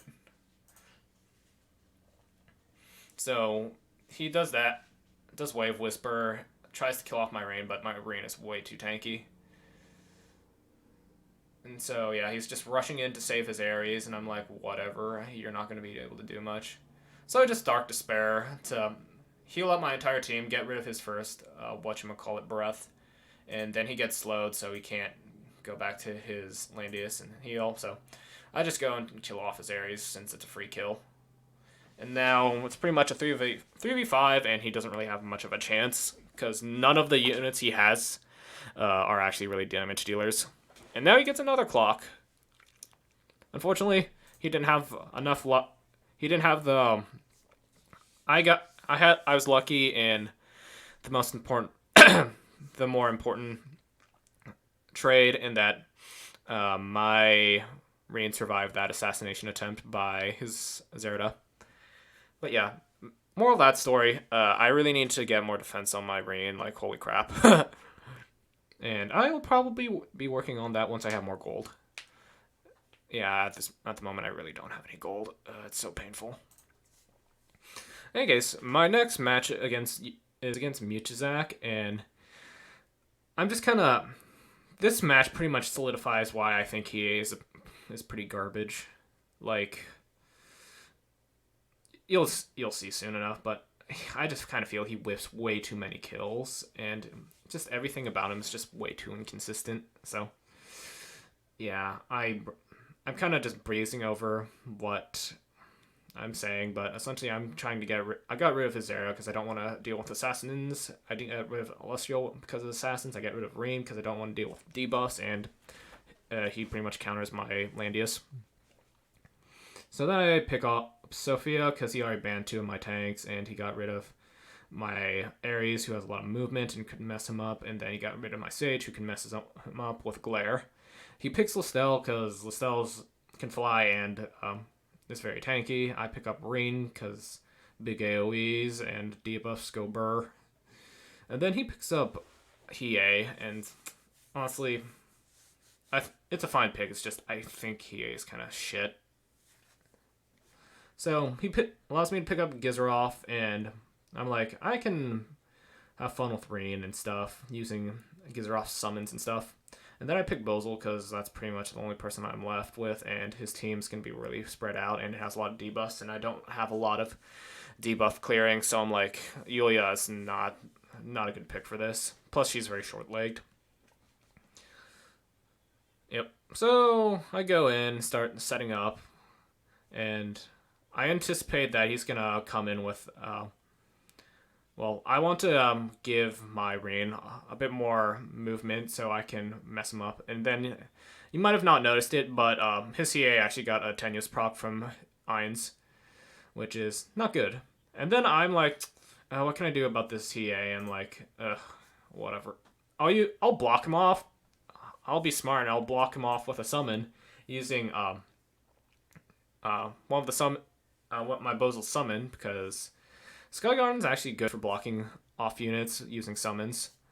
And so I just do the regular setup in that I start summoning a bunch. So yeah, okay. So he goes in. He's not going to go for my Reen because he hit... That basically did no damage to my Reen. And he's pretty much just going to sacrifice his EA for my Bozel. And I'm like, I don't really need to use Bozel at this point. I even brought freaking Summon and Dead on him. I'm not really going to be using him for much. So he gets one unlucky with the debuff, and then his 3C skill doesn't actually kill off my Bozel. So, yeah. And then he sends an Ainz to auto attack and kill off the summon. But this is a 4-star Ainz, and he hits like a wet noodle. So yeah, my summon survives, my Bozer survives, and at this point, Michuzak just surrenders because bad luck. But just my overall thoughts on Hiei is just the fact that he does damage to himself before assassinating, or trying to assassinate a unit, is bad because 1, it decreases his overall damage, and 2, he just generally doesn't hit that hard because he is an assassin. Like, even though he has a pretty high attack for an assassin, he just does not hit hard enough. And also, he was using, whatchamacallit, ninjas as well. That probably didn't help. Whatever. But yeah, moral of the story is, Hiei is very iffy, and I'm not sure he's a very good investment anymore. So, I'm against Sieghart, and he has a lot of AoE units that apply debuffs, and this pick ban phase is actually pretty painful for me. I'll say that. So yeah, I get rid of his Juggler because I figure he doesn't have Rosenseal, and I can go through the old rigmarole, and I want to just AoE him to death. But he also bans out like all 3 of my healers like very early, and then I'm basically left with Licorice as my healer, who honestly isn't the best healer in the game, but that's neither here nor there. So essentially he's just trying to pick up units that are tanky and are immune to fixed damage and don't really mind getting debuffs. And then I pick up Reen because I'm like, I just want to debuff him to heck and back, even though thinking about it, I probably should have just gotten rid of Weiler and give him Sophia, because Sophia honestly isn't a very good dispeller. So at that point, I get rid of Sage and Ares because I don't want... Actually, I probably should have just gotten rid of Sage and then left his Ares, got rid of Rachel instead, or got rid of his Licorice. So, yeah. So many things. In any case, he picks Licorice, which is a pretty good pick because he already has a main healer. And then I get rid of Rachel, and honestly, just looking back at this, I really had no idea what I was doing with picks and bans. But yeah, he picks Clotaire, which honestly is pretty bad, because he doesn't know it, but 4 out of the 5 units on my team are immune to fixed damage, and Clotaire is basically a fixed damage check. So yeah, Clotaire is not going to be terribly useful, though he is going to prevent revival effects, which is meh. Like, I think he honestly played this pretty well. I also brought E-Sage because he can buff up pretty much my entire team. So at this point, I'm just going all in. And here, honestly, I thought I could actually teleport right there, or right there, but I miscounted, and Listel was actually blocking that, so oops. But I figured at this point I might as well just apply the water debuff to everybody, even though that's not going to stick because Weiler's like way in the back. And I'm like, I just need to go in at this point. I'm already committed. And I'm like, I can't prevent Reaper's Touch because I don't have any immunities, but I'm like, might as well just get it over with. So I kind of do a dumb move and just throw out all my AoEs because I have no idea what I'm doing. So yeah, he gets rid of the water buffs. I send in Yulia and she heals up, and then Clotaire just uses 2 movement skills and hits pretty much my entire team. Does a good amount of damage. But unfortunately for him, 3 of the 4 people he hit have fixed damage immunity, so whatever. And then, let me just stop this for a second. So, if you noticed, I didn't bring Mass Heal. Why didn't I bring it Mass Heal? Because I'm an idiot. But in any case, it kind of worked out, because I hit his Clotaire to dispel some debuffs on my units, and then heal them a bit with Licorice's healing passive. So, just kind of an interesting way I'm using Licorice this time is she's not really there to do damage. She's mostly there to apply her debuffs. And I'm like, at this point, I'm just going to use my Sage to dispel all these debuffs on me. Yeah, so here, I'm just healing up my entire team so they don't die. And then I'm kind of in a bad spot because now I can't really heal. But unfortunately for him, and pretty much I'm struggling at this point, so I'm like, fuck it, RNG go. And luckily, the RNG actually goes pretty well. Because his Landius gets slowed, so I can actually hit his units. So yeah, now he actually dispels buffs, all those buffs, which is kind of a killjoy. Like, it gets rid of a bunch of stuff. But unfortunately, it doesn't get rid of the slow. So I'm like, hot dog, I'm just going to kill his Licorice. And I do that.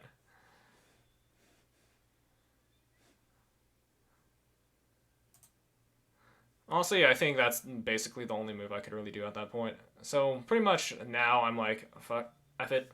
I'm just going to get rid of all the debuffs on my team and beef up my Rin. And then just go in with my Yulia next turn and just kill off his Listel. Because if you don't remember, Sage actually can remove debuffs, so pretty much I was pretty much good to go on that front. And then at this point, I'm like, I'm just gonna kill off your Clotaire because I have the slow aura still up, so he can't card his Clotaire. And then he pretty much died. He pretty much leaves. And honestly, I kind of got lucky with that, but I'm not complaining. But I think I still could have winged it in that I probably could have killed off his Landius. Probably could have killed off his Landius with my Tree Sage when I suicided him in. But in any case, I think I just got really lucky on that one, so I'll take it.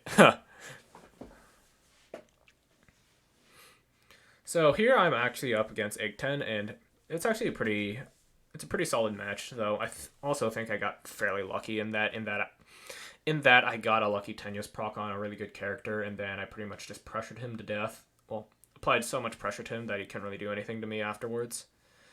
But yeah, pretty standard stuff. He actually gets rid of my Rosenseal first for some reason. Like, I'm just kind of questioning first ban Rosenseal against boxes with 2 tanks, because you could always just ban my healers out second turn. Whatever. In any case, I go Licorice because I don't really know what he's going to do, and his box is fairly solid, so I can't really hard counter him with any of my picks, so I just go with Licorice. He goes Reen because Reen's annoying as heck, and I honestly probably should have gotten rid of Reen. Oh well. Well, actually, I think it's letting Reen go through wasn't too bad. Whatever.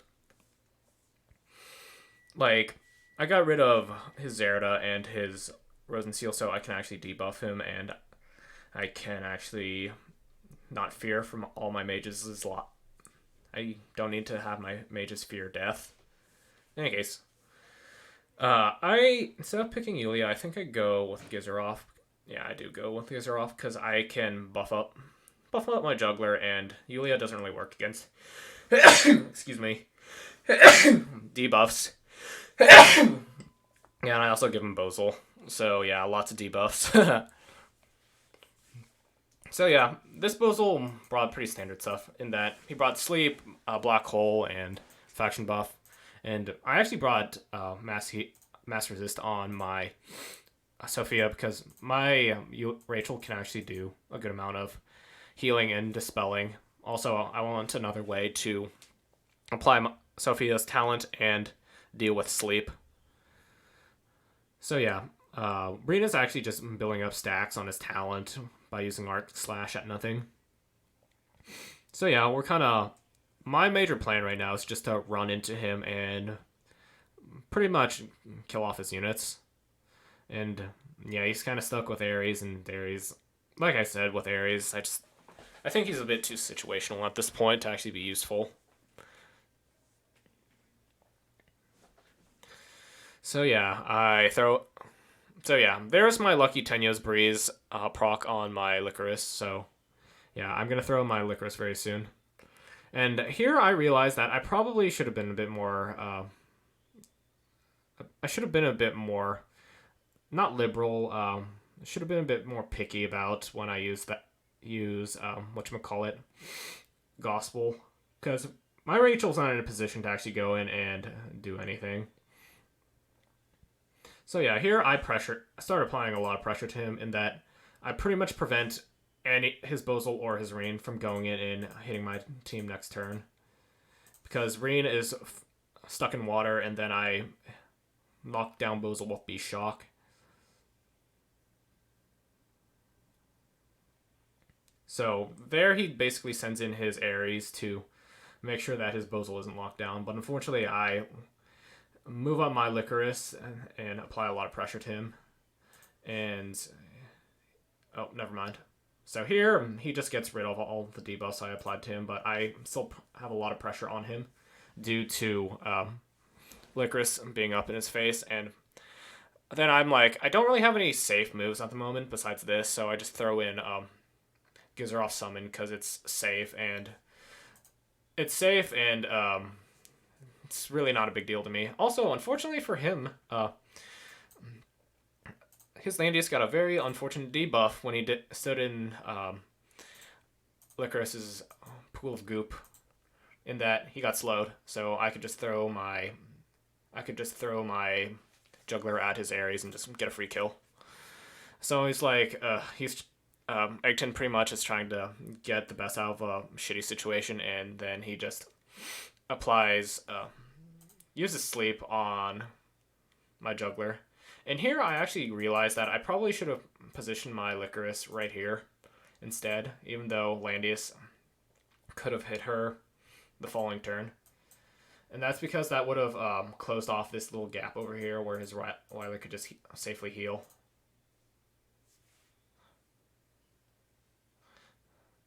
Yeah, and I'm like, I'll just rewind here so I can get a bunch of stuff done. And so he's pretty much forced to use Reen's 3C against all the units that are up in front. And luckily for me, it's not a humongous deal for me. And so his Bozal Black Holes applies a bunch more debuffs. And yeah. I pretty much just threw in my whatchamacallit, my summon, because I wanted to see if I could get rid of some more buffs on Landius since it had self-destruct component. And then here I also wanted to get rid of it so I could position my Rachel right there and get rid of a bunch of debuffs on 3 of my units. And then here I just try to get rid of a couple more debuffs on my Licorice, and luckily I get a nice proc on Licorice, and that it gets rid of her silence, though. I'm not even going to use any skills for her right now because none of her skills are up. And then he gets rid of my Sophia, which, honestly, not a big deal in the long run. It also applies her talent to my whole team right now, and I'm like, sweet. So now I get my Dark Despair is back up, and then I just throw it at his entire team, and now his Weiler can't escape. And unfortunately, his Weiler didn't heal much up, so next turn I'm going to just kill him with a Dark Dragon's Breath, because that's up next turn. And yeah, he's in a pretty bad spot. And then I'm like, I don't want my Juggler to get stunned by Bozal, because that's probably coming up soon, so I just apply Gospel on him. And then I just Dark Dragon's Breath, and I kill off his Weiler, which is very nice for me, since he doesn't have any healing left after this. And then I get a lucky clock proc on what's her name, Licorice, but it's not a huge deal. And also my Juggler is immune to all debuffs at the moment, so he's pretty much safe. And yeah, if he wants to sleep somebody, he's gonna have to sleep one of my non-tank units. And unfortunately, he doesn't realize that my Sacred Beast Hymn is back up now because of Sophia and Sophia dying and Gizarov's buff. So I'm like, I'll just heal up my units and try to kill off his Landius. And unfortunately, Rachel misses the kill because she is sorceresses don't have full HP, and she doesn't have actually a good attack buff. So I actually follow up and kill off his Landius' first life with a Construct, surprisingly. And then I just go with the ultimate Construct and kill off his Landius, and this is pretty much game. So yeah, he can't touch any of my units, and I believe my Juggler's Shock is up, so I can just kill off Bozal right there, but Eggteng retreats after this. So yeah, that it was proc, I made the best of it, and it was very useful. Who is next? I believe it's adwinruan. I wonder if that's like some kind of coding language, coding reference or something. I'll have to ask around, but yeah, at this point I pretty much just realized that I can just ban Rosenseal second if I really wanted to get rid of her. And I pretty much want to get rid of her this time so I can actually do AoE to him. And also he has Landius, so I want to pressure him that way. So now he gets rid of my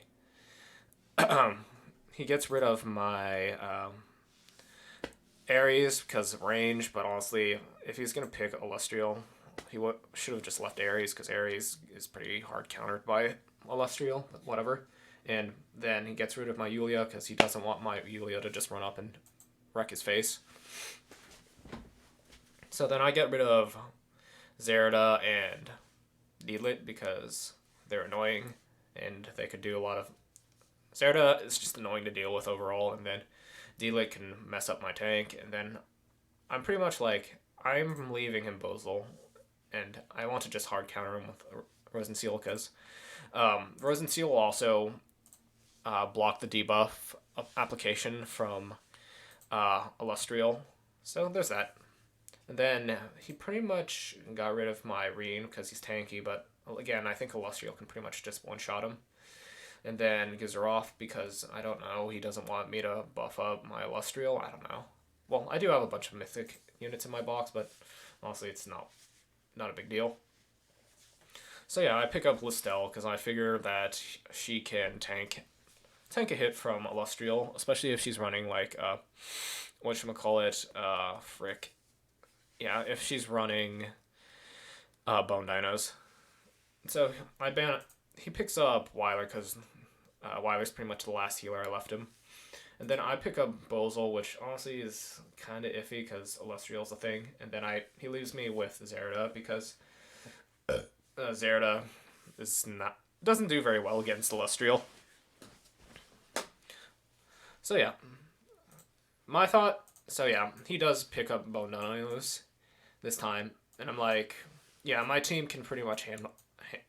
The main issue I'm gonna have is with Illustrial, because her zoning is just annoying to deal with, especially on this map. So yeah, I'm pretty much trying to get a sense of where he's trying to go also, and I'm also trying to build up the Crystal Rosenseal stacks. So yeah, he gets a lucky Tenyos proc on Landius, which isn't a huge deal. He also gets a Breeze proc on, what's her name? Aryan Road, but Aryan Road is by far not very useful anymore. And then he applies the faction buff to what's his name? Aryan Road, but then again, Aryan Road just is not the most useful unit anymore. So pretty much I start moving up my Listel up to pressure his Illustrial because I don't think she can one-shot her. Though if she did have a Twilight Star, maybe. And here I'm like, I'm just gonna use my 3C so I can build a wall around my Zerda so she has more places to move. And here I'm like, I don't know what I'm gonna do. Heart of the Alhazard. And just thinking back on it, I probably should have... Pause. Yeah, just thinking back on it, I probably should have brought, instead of Backstab, I should have brought, Killing Blow. Because if I don't get an attack with Zerda this turn, I could always just do it next turn. So right now, he's just trying to apply pressure to my Zerda and make her waste the Bloodthirster, which he does, unfortunately. And then from here, what I was thinking is he wanted to essentially push back my units, well, my Rosenseal and my Landius. Well, he wanted to push back my Rosenseal so she wouldn't be in range to actually heal any of my units, but unfortunately, when Rosenseal uses her 3C, she is actually unmovable, so the more you know. So here I'm like, okay, Illustrial's in range, I'm going to apply pressure to her, and I don't really care if my Listel dies at this point, because... yeah. And unfortunately, he makes a kind of a bad move in that he uses his Sage to attack my Listel, and then he ends up hurting his Illustrial because she has the healing debuff. What he should have done is just gone it, and yeah, he should have removed the healing debuff with Weiler first. And then I move up my Bozal because I think he might be able to survive a hit from Illustrial at this point because he's on defensive terrain, and I might be able to trade him for her at this point. So at this point, he uses Total Destruction to displace my Listel, which is actually a pretty good move, but this is not a very good move. So essentially, he goes in and uses his 3C on my Listel, which honestly I think was kind of a really bad move in that because my Listel was pretty much already dead at that point. And then I can pretty much go ham on him now. So I just figure I can just kill off his Aryan Road at that point. And I don't want... and she didn't get to use her 3C. So it's kind of a benefit to me. But in the long run, I don't know if it was the best move. In any case, we're each down one unit. And yeah, his Tree Sage isn't going to be able to do much at this point. And my Rosenseal's just stand back here and just buffing up my team. And I just wait till his Weiler goes to just start applying, to use Black Hole so I can apply a bunch of debuffs to his team and buy me a bit more time. So here he just uses Dispel to get rid of those debuffs, but unfortunately it doesn't really buff up the Illustrial that much. And then I just run back and then give apply my faction buff. So if this Celestial tries to come in with onrush against my Zerda can probably just kill her off with her better attack animation. So yeah, here I'm like, I can probably get away with doing this. Unfortunately, Celestial's annoying like talent is just kind of a pain in the butt to deal with, and unfortunately, my Zerda is actually in range, so she doesn't get hide and seek. And I'm like, ugh, she's pretty much dead at this point. And then, unfortunately, he tried to heal up his Celestial with Tree Sage, but unfortunately my Landius did too much damage to him. So he's just playing it safely. And I think what he was thinking was he can pretty much just kill off my Rosenseal here. But unfortunately, this shows why that Celestial really needs a Twilight Star, because it would have broken my Shrine Maiden's ability, and then my Rosenseal would have definitely been dead. But unfortunately, she didn't. And so I just like, I can pretty much just kill off his Celestial by putting her to sleep there. So yeah, I just get rid of his Sage's first life. And yeah, I just pretty much started applying healing to my Rosenseal, and I'm thinking, yeah, what he's thinking was he'd just block. Yeah, block anything. Well, actually, wait, I don't know about that move because... Oh, it's because he's using Phalanx, Heavy Centurion, so he probably didn't have the movement to actually protect his Celestial. But he also didn't think that I'd use Sleep on his Celestial right there.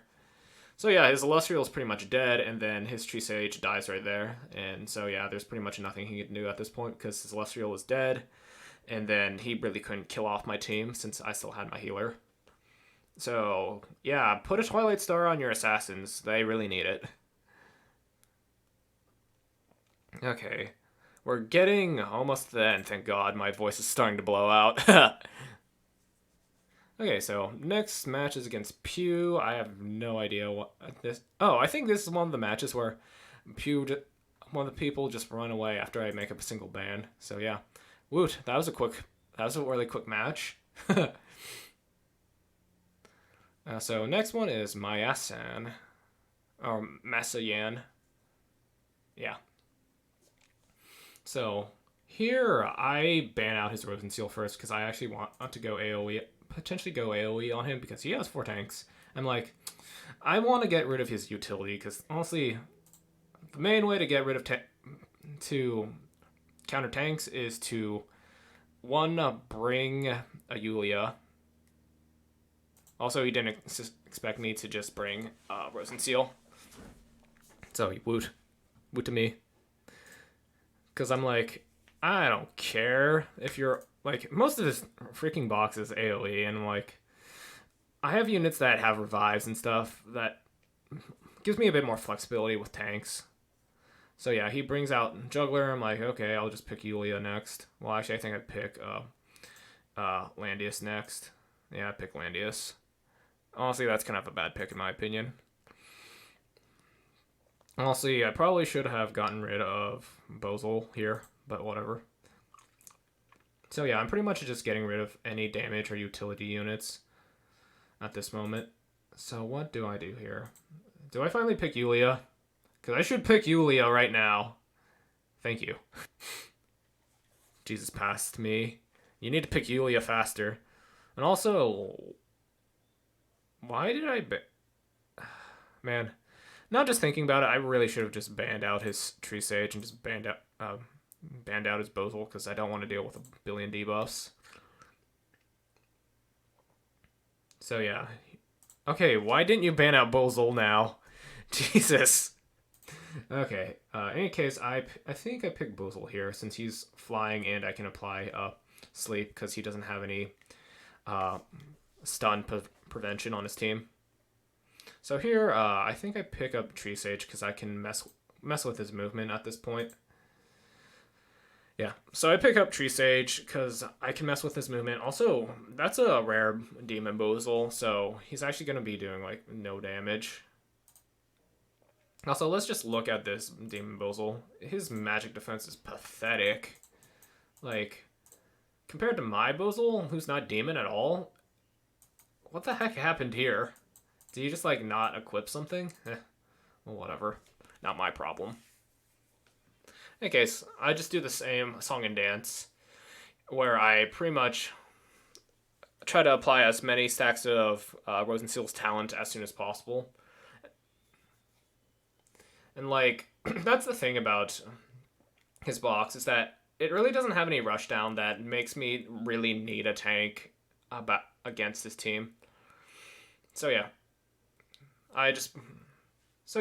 With Tree Sage, I'm able to buff up, like, my entire team with one single move, which is very nice. And I don't really mind the inefficiencies due to the overlap between him and Landius's buffs, but whatever. So yeah, I'm pretty much like, I want to just go up and hit you, because I don't really care about your debuffs. But honestly, in retrospect, I probably should have cared about his debuffs a little bit more. So here, he pretty much... Honestly, I didn't really need to use her 3C at this moment. What I could have done is just run out my Bozal and just slept his Amelia. So yeah, he moves his Bozal back instead of attacking, which honestly is a pretty smart move. And then I'm pretty much just going up so I can start wailing on him. And Zetsuboseo! And then his Amelia is stunned, so I can pretty much walk over him. Well, walk over his juggler. I think what I do here is I apply... Woot. Okay, that did like no damage. Honestly, didn't really need to use Landius at that point. Okay, so that does like nothing. Though it does get rid of a bunch of my debuff shields, which in retrospect I really need to be a little bit more careful about, but whatever. So yeah, my team actually gets quite a bit of debuffs, which is very unfortunate, but it's not too much of a big deal, because then I can just run up my Yulia and just Holy Justice his juggler, so he can't receive any high stakes from Weiler, and so I can just pretty much kill him off next turn.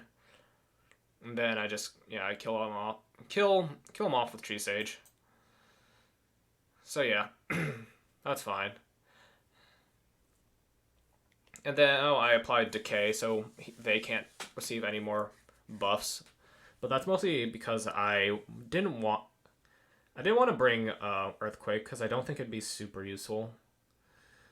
Yeah, so my team actually gets a ton of debuffs on them, and in retrospect, I really should have been a little bit more careful with my team. But it's not too bad. Like, if worst came to worst, I could have just had kill off my Tree Sage to get rid of all these debuffs. But that's no big deal. Also, he does like no damage to Amelia, which, well, he receives like no damage from Amelia, and he does no damage to Amelia as well. So he gets his wire a little bit too close, and then I just kill him off. So yeah, no more Weiler for him. And yeah, my Bozal eats a ton of damage, but yeah, and also my Landius eats a hit from, he eats a hit from Amelia, but not a big deal. And then I think, yeah, that kills off my Landius, but I'm like, whatever. I'll just use Decay to mess with him, and he tries to kill off my Yulia he tries to kill off Yulia with, what's her name? Amelia, but it doesn't work out. And then I almost take out her first life. In any case, my Amelia... Essentially, my team is getting a lot of annoying debuffs that are really hard to deal with, and my Rosenseal finally falls, but it's a little too late at this point. So what his Bozal's trying to do is just take out my Yulia, but unfortunately, she's a bit too tanky, and she doesn't get any debuffs, and I pretty much just heal off his Amelia now. And then she heals up, but unfortunately she doesn't get any extra buffs, and now she can't guard because Godly Menace is up. And then she doesn't get any buffs from that. And then I just reapply Divine Incarnation because pretty much his team can't kill any of my units now. So he tries to apply a couple more debuffs onto my Bozal, but doesn't really do much. And then I'm like, screw it, get out of here, Bozal. And then I shove Bozal into the fog. But it doesn't kill him, which is nice. Well, nice for him, not me. And then Melia's pretty much stuck attacking my Tree Sage, and then I just kill off his rain for free. Since it's it's not a big deal. And then I pretty much trap his Bozal in the fog, so I win. But what I took from that is I really need to be careful about letting people choose both Arena and Bozal, because even with Rose and Seal, some debuffs will go through because there's just so many, they can apply so many debuffs. But yeah. So yeah, even if you have a Rose and Seal, be a bit wary about letting people have Arena and Bozal at the same time. Or just pig Erda and just pressure their Bozal so he can't come out of his... can't really move at all. There's that. What the heck is happening here? So, Khalid, he bans out my Juggler and Reen and Ares, which, whatever. Oh, I think I know what happened. So yeah, he picks Illustrial here because I was kind of a doofus, and I didn't notice that he didn't have a Landius in his box, so I just banned Rose and Seal first, like a doofus. So yeah, then I get rid of units that will be annoying in an AoE sense, but honestly I'm not going to be running AoE because he has an Illustrial, and all my AoE managers are stupid squishy. So he gets rid of my Tree Sage because he doesn't want Yulia to receive buffs and mess with Illustrial. And then I pick up my Listel so she can tank hits from Illustrial as well, and Yulia can also tank hits from her. Wyler is basically the only healer I left him with, and then I ban out some of his AoEs and his Erda because she's annoying as butt. And then I pick up Rachel because she's just a really solid mage in that she does a lot of damage and she can heal a lot. And then finally he leaves me with Rose and Seal, which I'm always for using. So yeah, I pick up Rose and Seal, even though in retrospect Sophia probably would have been better. So yeah, I pretty much force him into a double tank situation, which is very ideal for Yulia because she just murders tanks. Well, she makes it very hard, their lives very hard, because she has that slow aura that they can't really work around. So yeah, his box overall is pretty much a rush box, so he's pretty much gonna run at me as quickly as soon as possible, and I just start positioning my units in a way where she's either forced to attack from 3 range, which is ideal for me because she has a melee unit as her soldiers, or I position my just super tanky units or units with revives in punishing position. And thank God I used 2-range guard on my Landius first, because Ares is honestly I would have just thrown Ares at my entire team right now. Oh wait, but he can't because he's not P1. So yeah, I buff up my team so they don't die. And then he starts positioning, and then I use Rose and Seal's 3C right there because I didn't want her to die, and 2, I wanted to put her in a good position. But in retrospect, I probably should have... oh, never mind. That has Divine Boots. Probably should have put her right there. Because that... yeah. Because what Len could have done is just moved right there, pulled in my Rose and Seal, and then my Rose and Seal would have been a lot of trouble. But he's kind of a dum-dum and pulls in my Yulia, and he doesn't realize that Landius' aura only decreases mobility by 3, and my Yulia got a breeze proc, so I just move her back. And so he's like, high stakes, and then that pretty much just tells me that he's planning to go in, so I position my Listel in a very aggressive position. But here I just realized that it probably would have been smarter to bring Skeletal Knights instead, because if this Illustrial had a Twilight Star, my Listel would have been dead. Plus, Skeleton Knights are a lot tankier than Lava Titans, so don't use Lava Titans moving forward. So, unfortunately, he makes a really bad placement in that he pretty much allows me to kill his Wyler for free and apply cannot be healing. Cannot be healed. So, right there, my Listelle's pretty much dead, which it's fine with me. She did her job. And then, unfortunately, he loses his lead in here.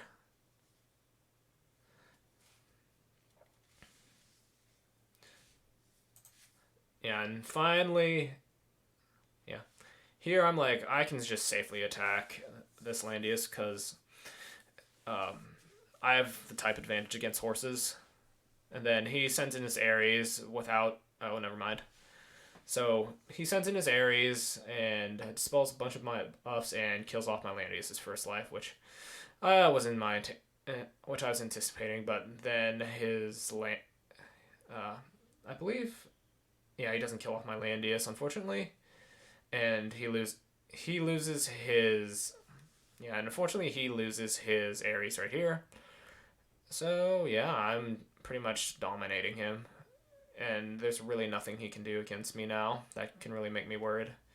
So essentially he goes against my Rachel, but doesn't realize my troops are at full HP and nearly dies in the counterattack. So... Yeah, unfortunately, he really couldn't do anything because I would have been able to just kill off his Illustrial in multiple different ways. So yeah, if you had to take anything from that, be a lot more... I don't know what I could say you could take from that, except just be a little bit more thoughtful about your moves. I think this is another one where the person just leaves, yeah. So yeah, 2 free wins on my climb to Langrisser, so... Well, I'm not going to look a gift horse in the mouth. And look at this, we're like at 6...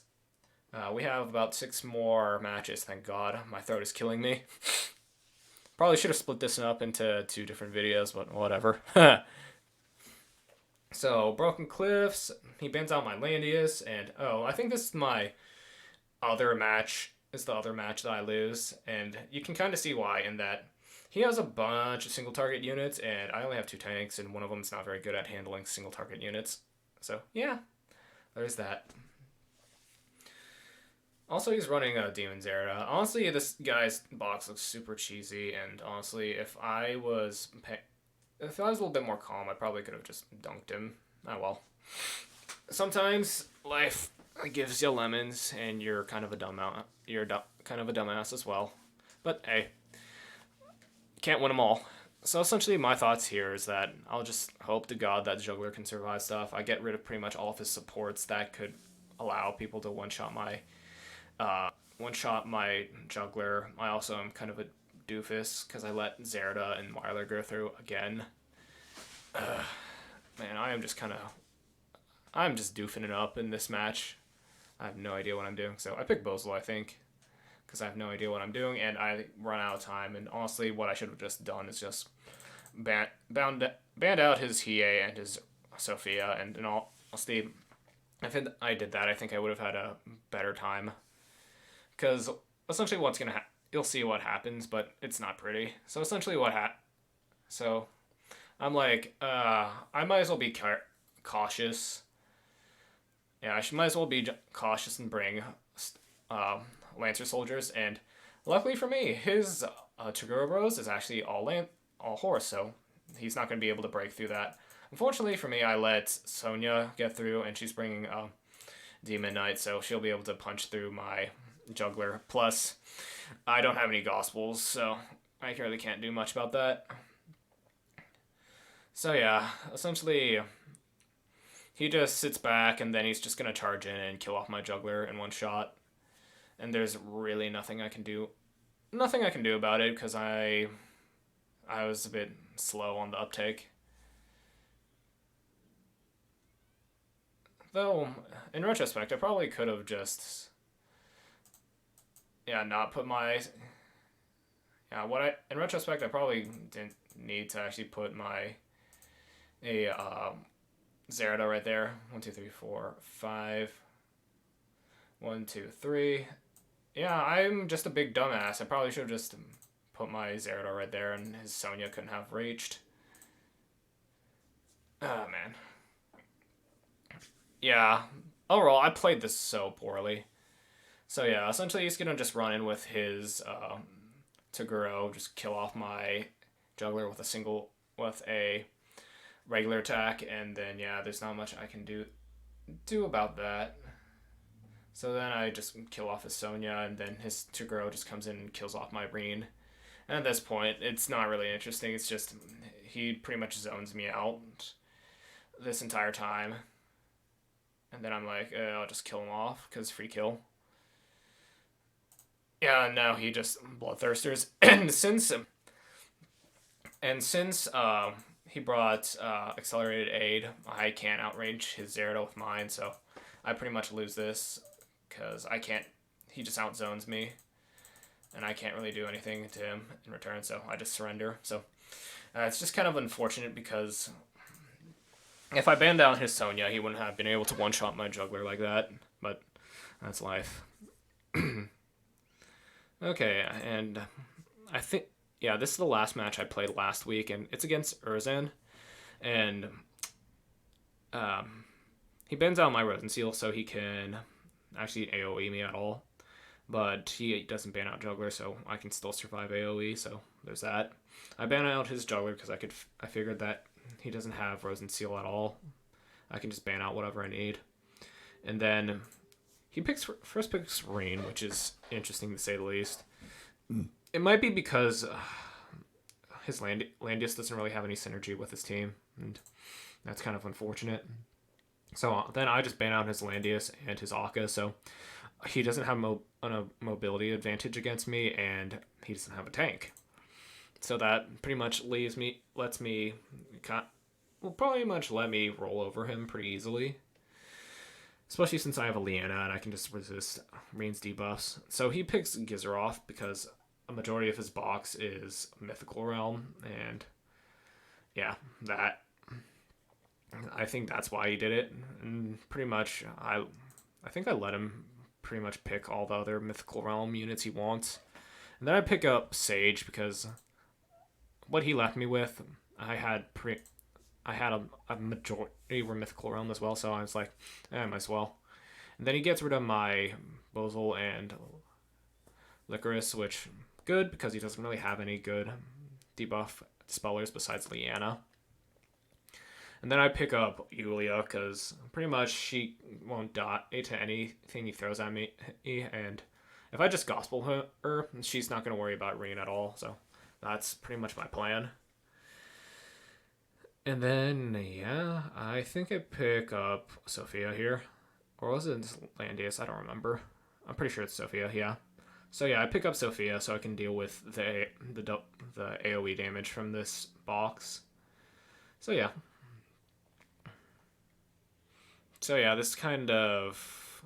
I start positioning aggressively because I don't want to give him time to set up too much.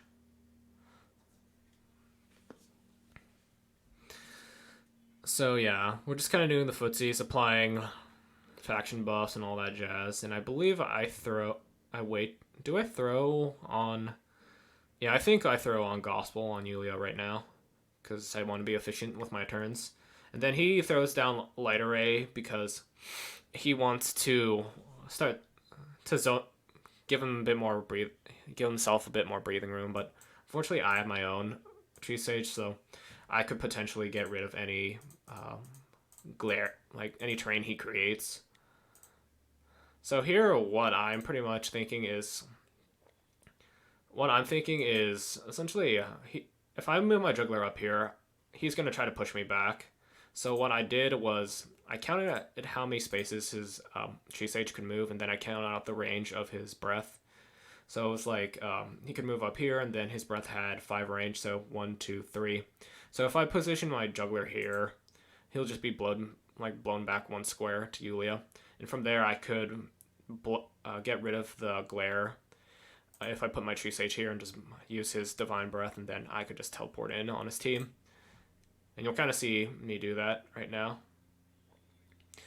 And what he does is actually pretty smart. He actually tries to block off that square that I wanted to use. And I'm not actually able to use that terrain, use the terrain I want. So my Yulia and my Juggler are kind of stuck in fog. But luckily I have my Tree Sage and I counted out the squares, so I'm able to get rid of enough squares where I can actually move up my Juggler and teleport him onto his entire team. And normally, if you notice other people play, you don't normally want to act again as P1, but that's only the special.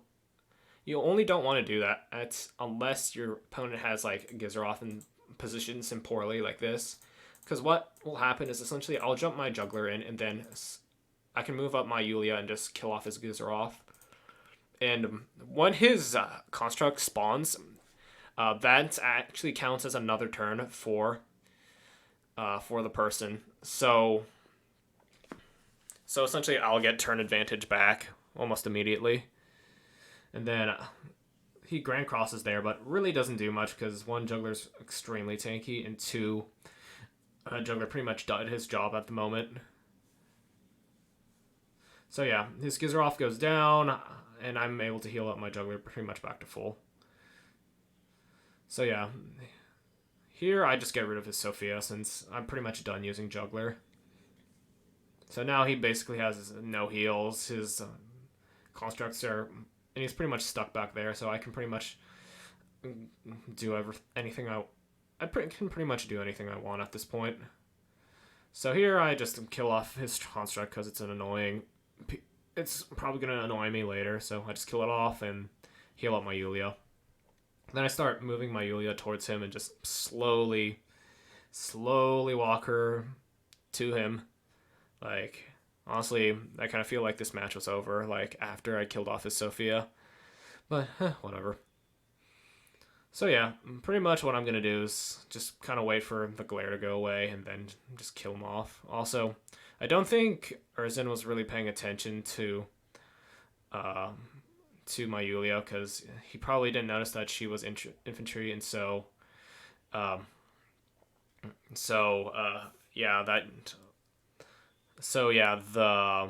Aryan Road pretty much does nothing to her.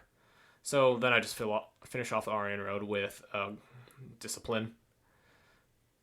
And then, yeah, pretty much he's just stuck spamming AoEs on only my Juggler.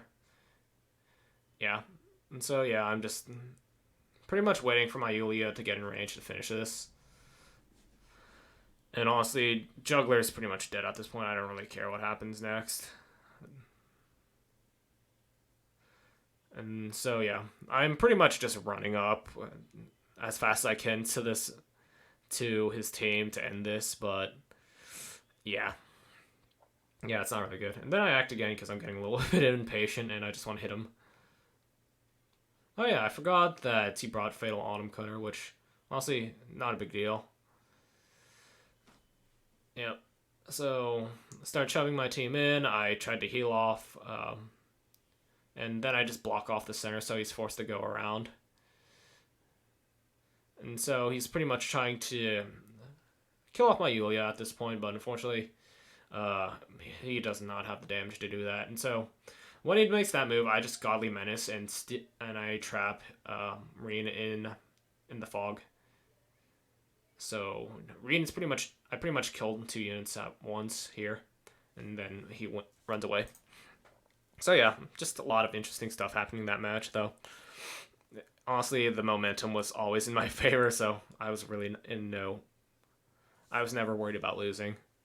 Here I'm finally at the last 4 matches that I played today, which also got me up to Langrisser rank. So I'm almost at the point where I can let my voice rest. Thank God. Okay, so I'm actually playing against DesuLife, and I actually ban out SP Elwyn first because I don't want to deal with him at all. Because SP Elwyn is actually kind of a pain in the ass with only 2 tanks. So yeah, I pretty much pick out my Landius. He starts banning out like my magic damage that could potentially kill off his Landius, and I got rid of his debuff units, so he can't really run AoE against me. And then I get rid of his Lord Seal and his Liana, so he's forced to essentially pick a healer, and then I pick up Sophia because she's a very good generalist, and then he actually is pretty smart in that he bans Yulia, and he hasn't banned my SPL one yet, and so I'm pretty much like, yeah, that's probably a Lancer Landia, so I'm not going to pick SPL one quite yet, so I just pick up Juggler, so I pick up, what's his name, Bozal now. And so, honestly, just thinking back to it, I probably should have banned out Sophia rather than Weiler, because Sophia can actually block stun, and that'll actually be a key reason why I actually win this match. So finally, I'm like, I have a purpose for SPL win, and that's just to check Juggler. And so I do that, and once I pretty much use Elwyn to mess with Juggler, my Bozal can pretty much go ham with the AoE debuffs, and I finally pick up Ares, because one, he's last pick, and two, kind of found he's actually be useful in this composition. So yeah, we're pretty much approaching each other well, I'm approaching a bit slowly because I want to apply more buffs before I actually start going in on him. And here's the biggest mistake that DesuLife made, and it's not bringing mass resist against Bozal, because Bozal can sleep, and sleep is really good because it can't be dispelled, and it stuns. So it's just with any debuff that can't be dispelled is really good, though he has to get really close to actually use it. So yeah, from here, if you didn't notice, I pretty much outrange his entire team. Like, at best, D-Lake could go in against my Landius, but my Landius has Templar Knight, so she's not going to bust through that. And so I'm like, I don't really need to use Sophia at the moment, so I'm just going to throw out a mass heal to apply her buff to everybody.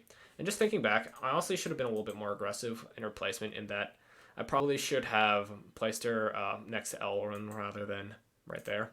In any case, he's also applying buffs as well.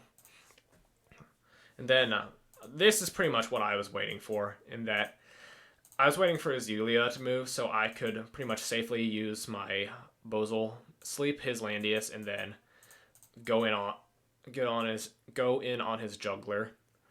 Honestly, he probably should have kept you. Well, actually, Yulia wouldn't have been able to reach my Bozal if he was right there. Well, she could have used Discipline, but that would have been not ideal. So yeah, if he had Mass Resist, he would have not have been stunned there. Or, yeah. And he unfortunately already threw Gospel onto Yulia, so can't really do much about that anymore. So now he finally throws Gospel on Landius, but it's a little too late, and I'm also kind of a dumbass, and I should have used Reign of Glory right there. I'm just so used to the 3 movement that I get from Chivalry, but yeah.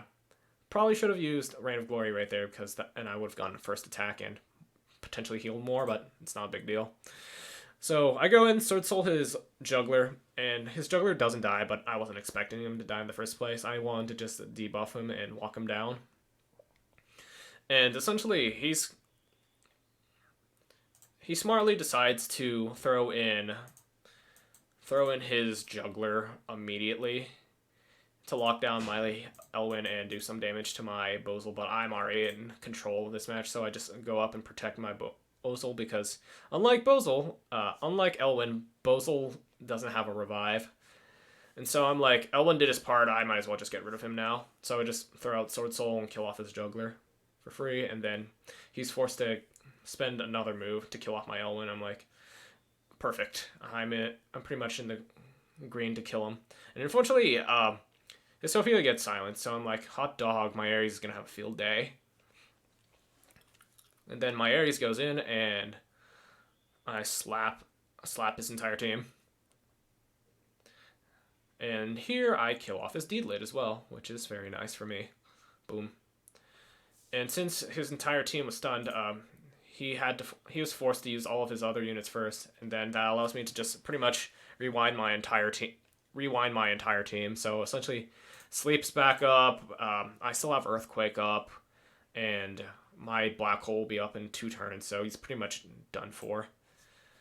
So yeah, YiQiao goes in and hits my Ares, but since she doesn't have like any attack buffs, she doesn't do much damage. And so I'm completely in control. I just want to win this turn, so I pretty much move up my land use, throw an Earthquake, and then I'm going to finish him off with another Fearless Hurricane and Wind Whisperer combo, because that's actually back up, because they actually both have 3-turn cooldowns. Well, actually, Fearless Hurricane has a 4-turn cooldown, but it's an act again move, so technically has 3. So Rewind pretty much messed him up big time. So yeah, I dunk his Sophia, and then I dunk the rest of his team. I pretty much leave his team at like 2% HP. So yeah, there's pretty much no coming back from that at that point.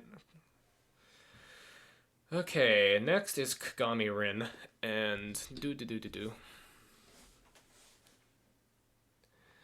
So essentially, like I said, I ban out SPL1 first because I don't want to deal with it at all. And Rin also agrees with me, but he also plays Betty, which is very interesting because my team isn't super AoE oriented. It does have a lot of AoE, but I have a decent amount of single target as well, so kind of interesting.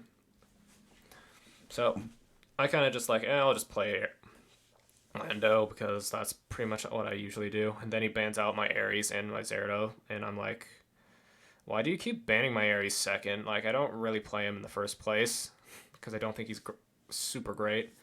So here I ban out Bozel and I ban out Tiaras and Bozel because I don't want to deal with AoE and I don't want to deal with all of his single target units. So I'm pretty much forcing him to go AoE, which in retrospect probably isn't the best idea, but I got rid of part of the keystone of his AoE team. Also, there I just get rid of Sophia and Luna, so he can't buff up his Licorice because I don't want to deal with her. Well, I don't want her hitting too hard. And then he bans out my Sophia and my dog because he doesn't want to. He bans out my Sophia and dog because he doesn't want me to have Sophia buffing up my team, which fair. And also,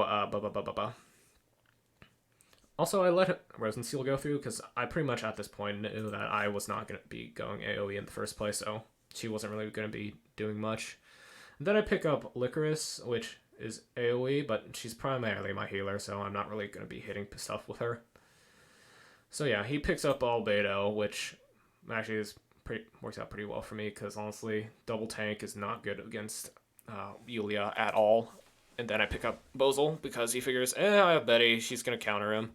And here I realize that I'm kind of a dumbass with Bozel, and that I brought Black Hole, which would not work very well when Betty's on the field. And since Rosenseal's there, I can't stun Betty, so I can't really use it. So in retrospect, I probably should have brought something like Fireball and Dark Reaper. In any case, back to the show. So yeah, he just runs. He's trying to approach me, and since I'm E2, I generally play a little bit more defensive, so I can get a sense of what he's thinking about. Also, he brought his faction buff on Rosenseal as well, so his Licorice doesn't need to buff up his Betty. But unfortunately, honestly, he probably should have brought faction buff on Licorice because she would have also been buffing up Albedo, and Albedo's magic defense is pathetic, to say the least. So yeah, I start positioning a bit aggressively with YiQiao because I want to get her in as soon as possible and start cracking skulls.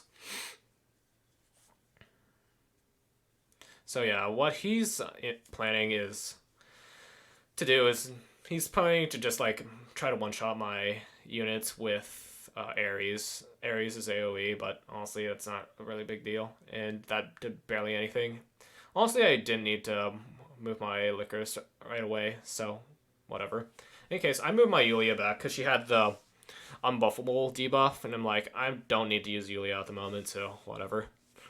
So he starts applying more stacks to his Ares, which okay. And like I said in the like earlier in the video, I think Ares kind of he needs a specific team comp to actually work well. And this isn't the comp that works well with him. Also, just kind of interesting. I kill off Albedo's first life, and I kind of get lucky there because. Well, let's go back. Yeah, I kind of get lucky. I honestly kind of get lucky there. Because she doesn't proc the 30% chance to get damage reduced, and unfortunately her magic defense is pathetically low, so let's just review this. Like, yeah, like my unicorns do like no damage, but she just yeah. But because my Yulia's infantry, she just blows through. Yeah, just blows through. Just blew through Albedo, and that's actually kind of an interesting death quote. Also, I'm kind of thinking that Ares should kind of actually go in and try to kill off my Yulia, but he would have had to go there, or he would have been there, and pretty much that would have stuck him in the middle of nowhere where I could pretty much kill him. So instead, he actually tries to go all the way back here to kill off my Licorice, which it's a good plan, good idea, but she has the damage reduction buff from both old Landius and Landius, but those buffs don't stack, so yeah. So yeah, he hits pretty hard, does a... Yeah. Yeah, he hits pretty hard, gets one crit against my Licorice, also decreases her defense by 15, and almost kills her. But luckily, I have Meditation Ring on her, so she takes absolutely no fixed damage, and that saved my Licorice's butt. So from there, I'm like, I'll just heal up everything with Dark Despair, because I'm not really using her for damage. And then I get a Lucky Clock, so yay. And honestly, that's not a huge deal, because I can always just remove all this stuff later. So yeah, I just get rid of his Ares. Heal up a bunch. Yeah, like, even without the clock... Yeah, even without the clock, I wasn't worried. And essentially, he starts applying... whatchamacallit. Yeah, he uses Rose and Seal's 3C, and I'm like, at this point, I don't really need to engage that much. I just need to heal up and wait for everything to wear out. So that's pretty much what I do. So I Dark Despair here and heal up my team again. And here I realize that... yeah, here I realize she has Unhealable, which... Oops. Yeah, so be sure to check your debuffs before you move, because it might bite you in the butt, unlike me. So yeah, I just start moving my team back, because I don't need to be aggressive. And essentially, Rin is pretty much hogging the center, which is a good plan in the short term, because I'll have to deal with the fog coming in. But honestly, I can pretty much crush his team at this point, because I have 5 and he only has 4, and most of his team are healers and tanks. So I can pretty much just wear him down very quickly and very easily. So yeah, honestly, I should have just brought a lot of single target stuff on my Bozal and on my Bozal, because honestly, AoE is pretty much useless at this point, because I don't have enough debuffs, and yeah, I don't have enough debuffs, and yeah, I don't have enough debuffs, and he has a lot of AoE stuff. Well, a lot of stuff to punish AoE. So yeah, I'm just kind of slowly inching my way forward to beat his ass into the ground. And pretty much, I just single target attack his Albedo, and she takes a lot of damage. And from here, I can pretty much just one-shot her with either my old man or with with Yulia. So at that point, he just surrenders. And even if he got like a whatchamacallit, yeah, even if he got a damage reduction proc, honestly, it wouldn't have saved him in the long run, because I still had multiple units to attack his Albedo. Anyways, next one is against Yanq, and this is actually a very interesting battle.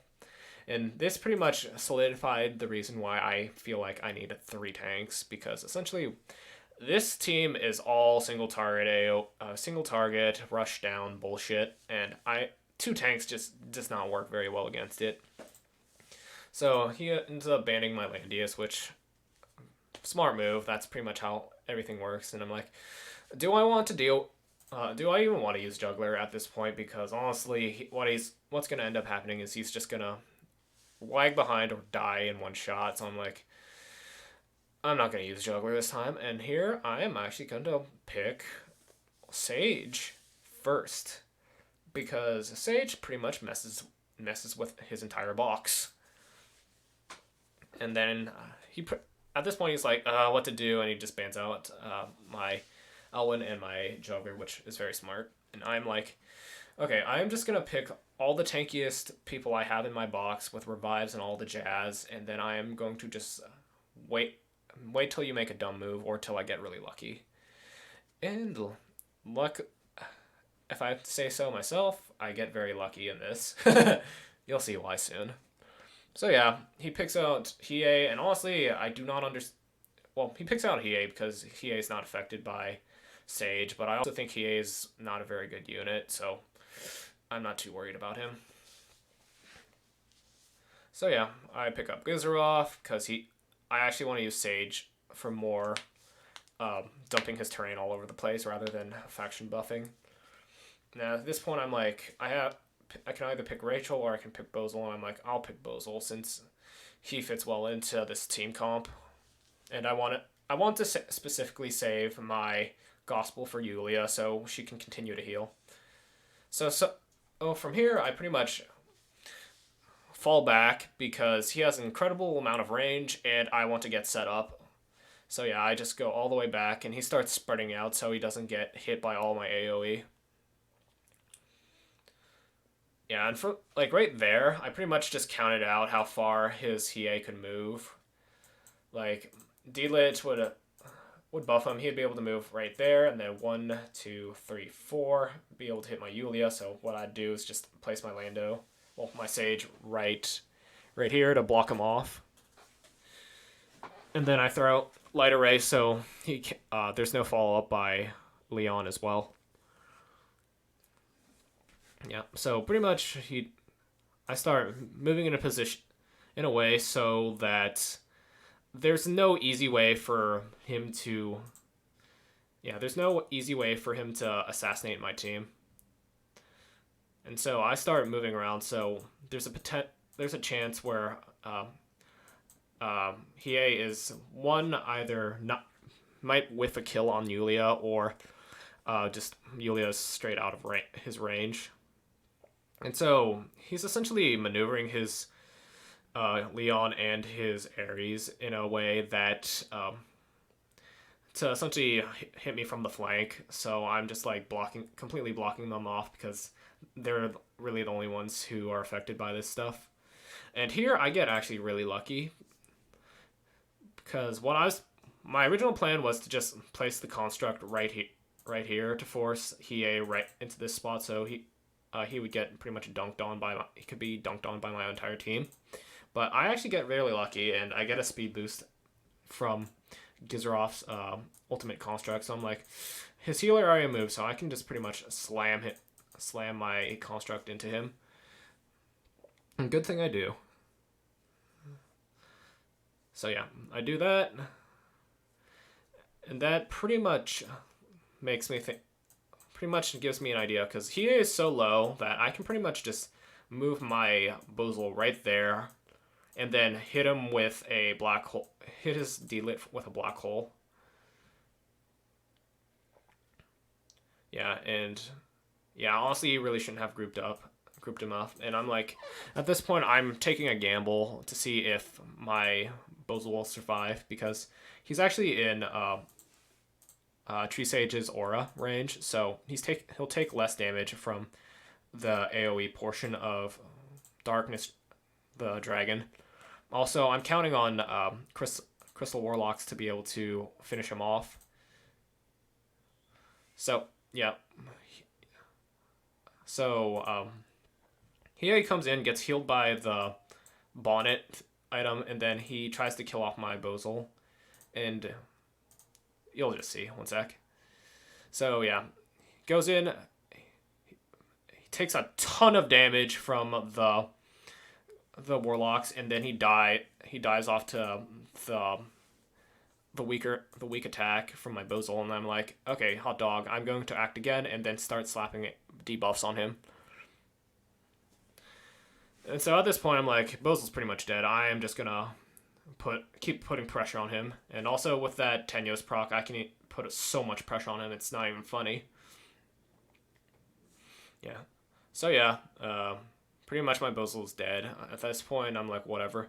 Also, Ares takes a ton of damage. So yeah, I'm like, I can't reach him, but I can start making his life hell with more arrays. And then, yeah. So yeah, pretty much he's trying to position himself in a way where he can just hit me without getting hit in return. But unfortunately, my Bozal did his job and played a lot of annoying debuffs on his team.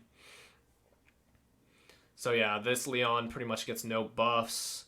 His Yusuke takes a bit of damage from fixed damage, and then I just reapply Gospel on Yulia so she can actually, if she's hit with Dark Tincture, she won't die. And then I'm like, I don't really have any good units to move. I'll just move Tree Sage and just move him back like that.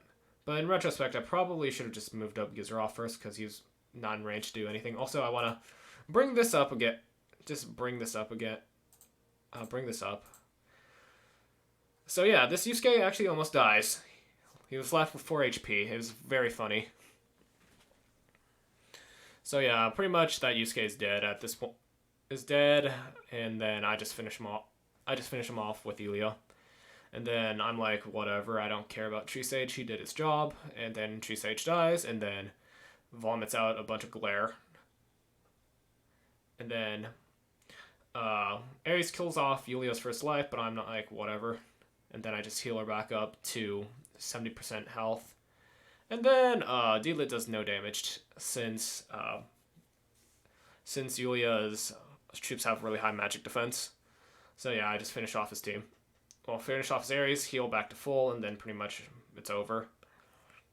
So yeah, honestly, I feel like I got fairly lucky with all those Tenyos procs and the Bozal debuffs, but once I have a third tank in my box, I won't have to worry about rush boxes as much. Because honestly, what will happen is they have to either they ban one Landius, then I can just pick up the other tank who will be very good against single targets. So yeah, what's happening here? I ban out I ban out Elwyn because he's just annoying, and he picks up Reen first because I left both his tanks, and then I just banned both his tanks. So oops. Honestly, at this point, I probably could have just picked Elwyn, but I picked Juggler because I wanted to be safe. And then he picks up Zerida, which honestly, fair. But then I just get rid of Claret, so my Juggler doesn't have to worry about that. And then I pick up my own Rain. And then what's next? So he picks Bozal, he bans out my Tree Sage, and why did he ban Tree Sage? It's probably for the buffs, whatever. And he bans out Ares. I pick up Sophia because she's a really good buffer.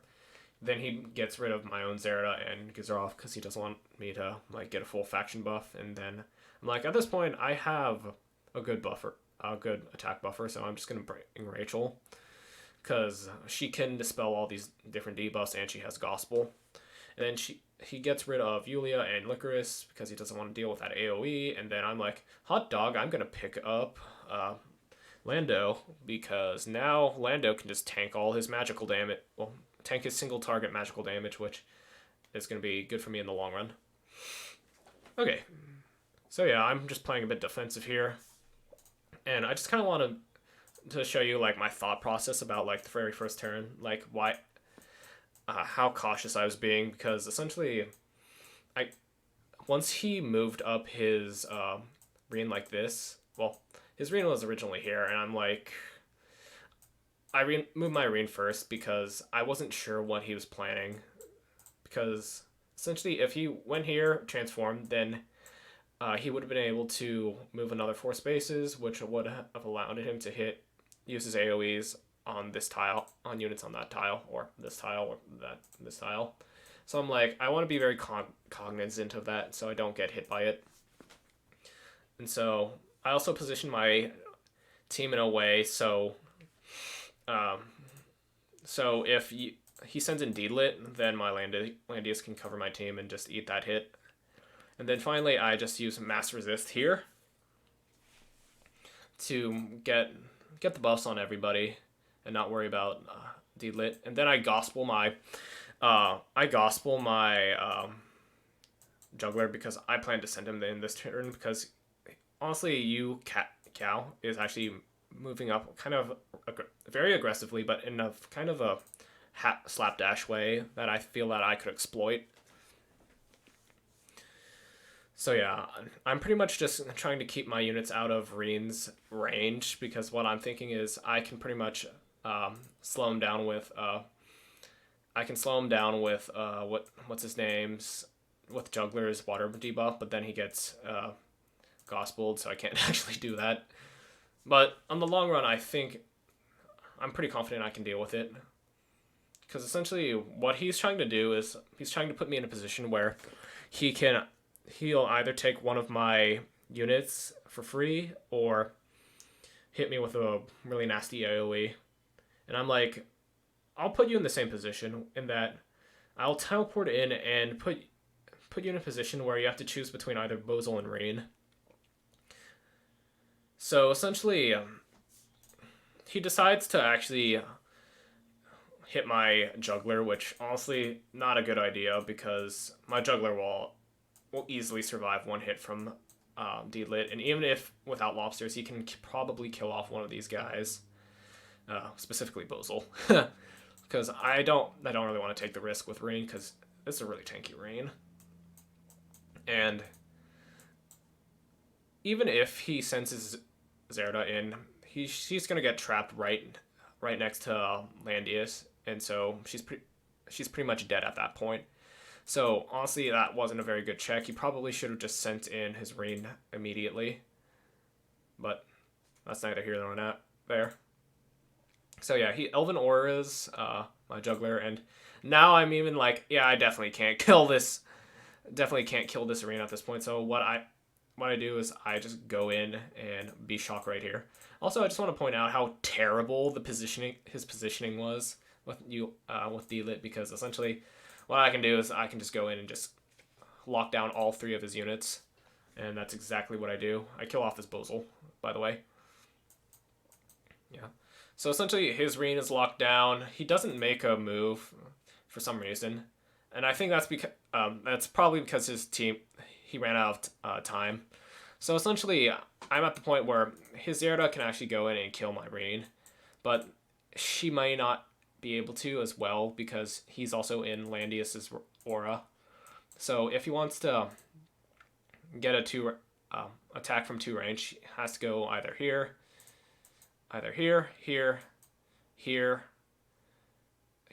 or here.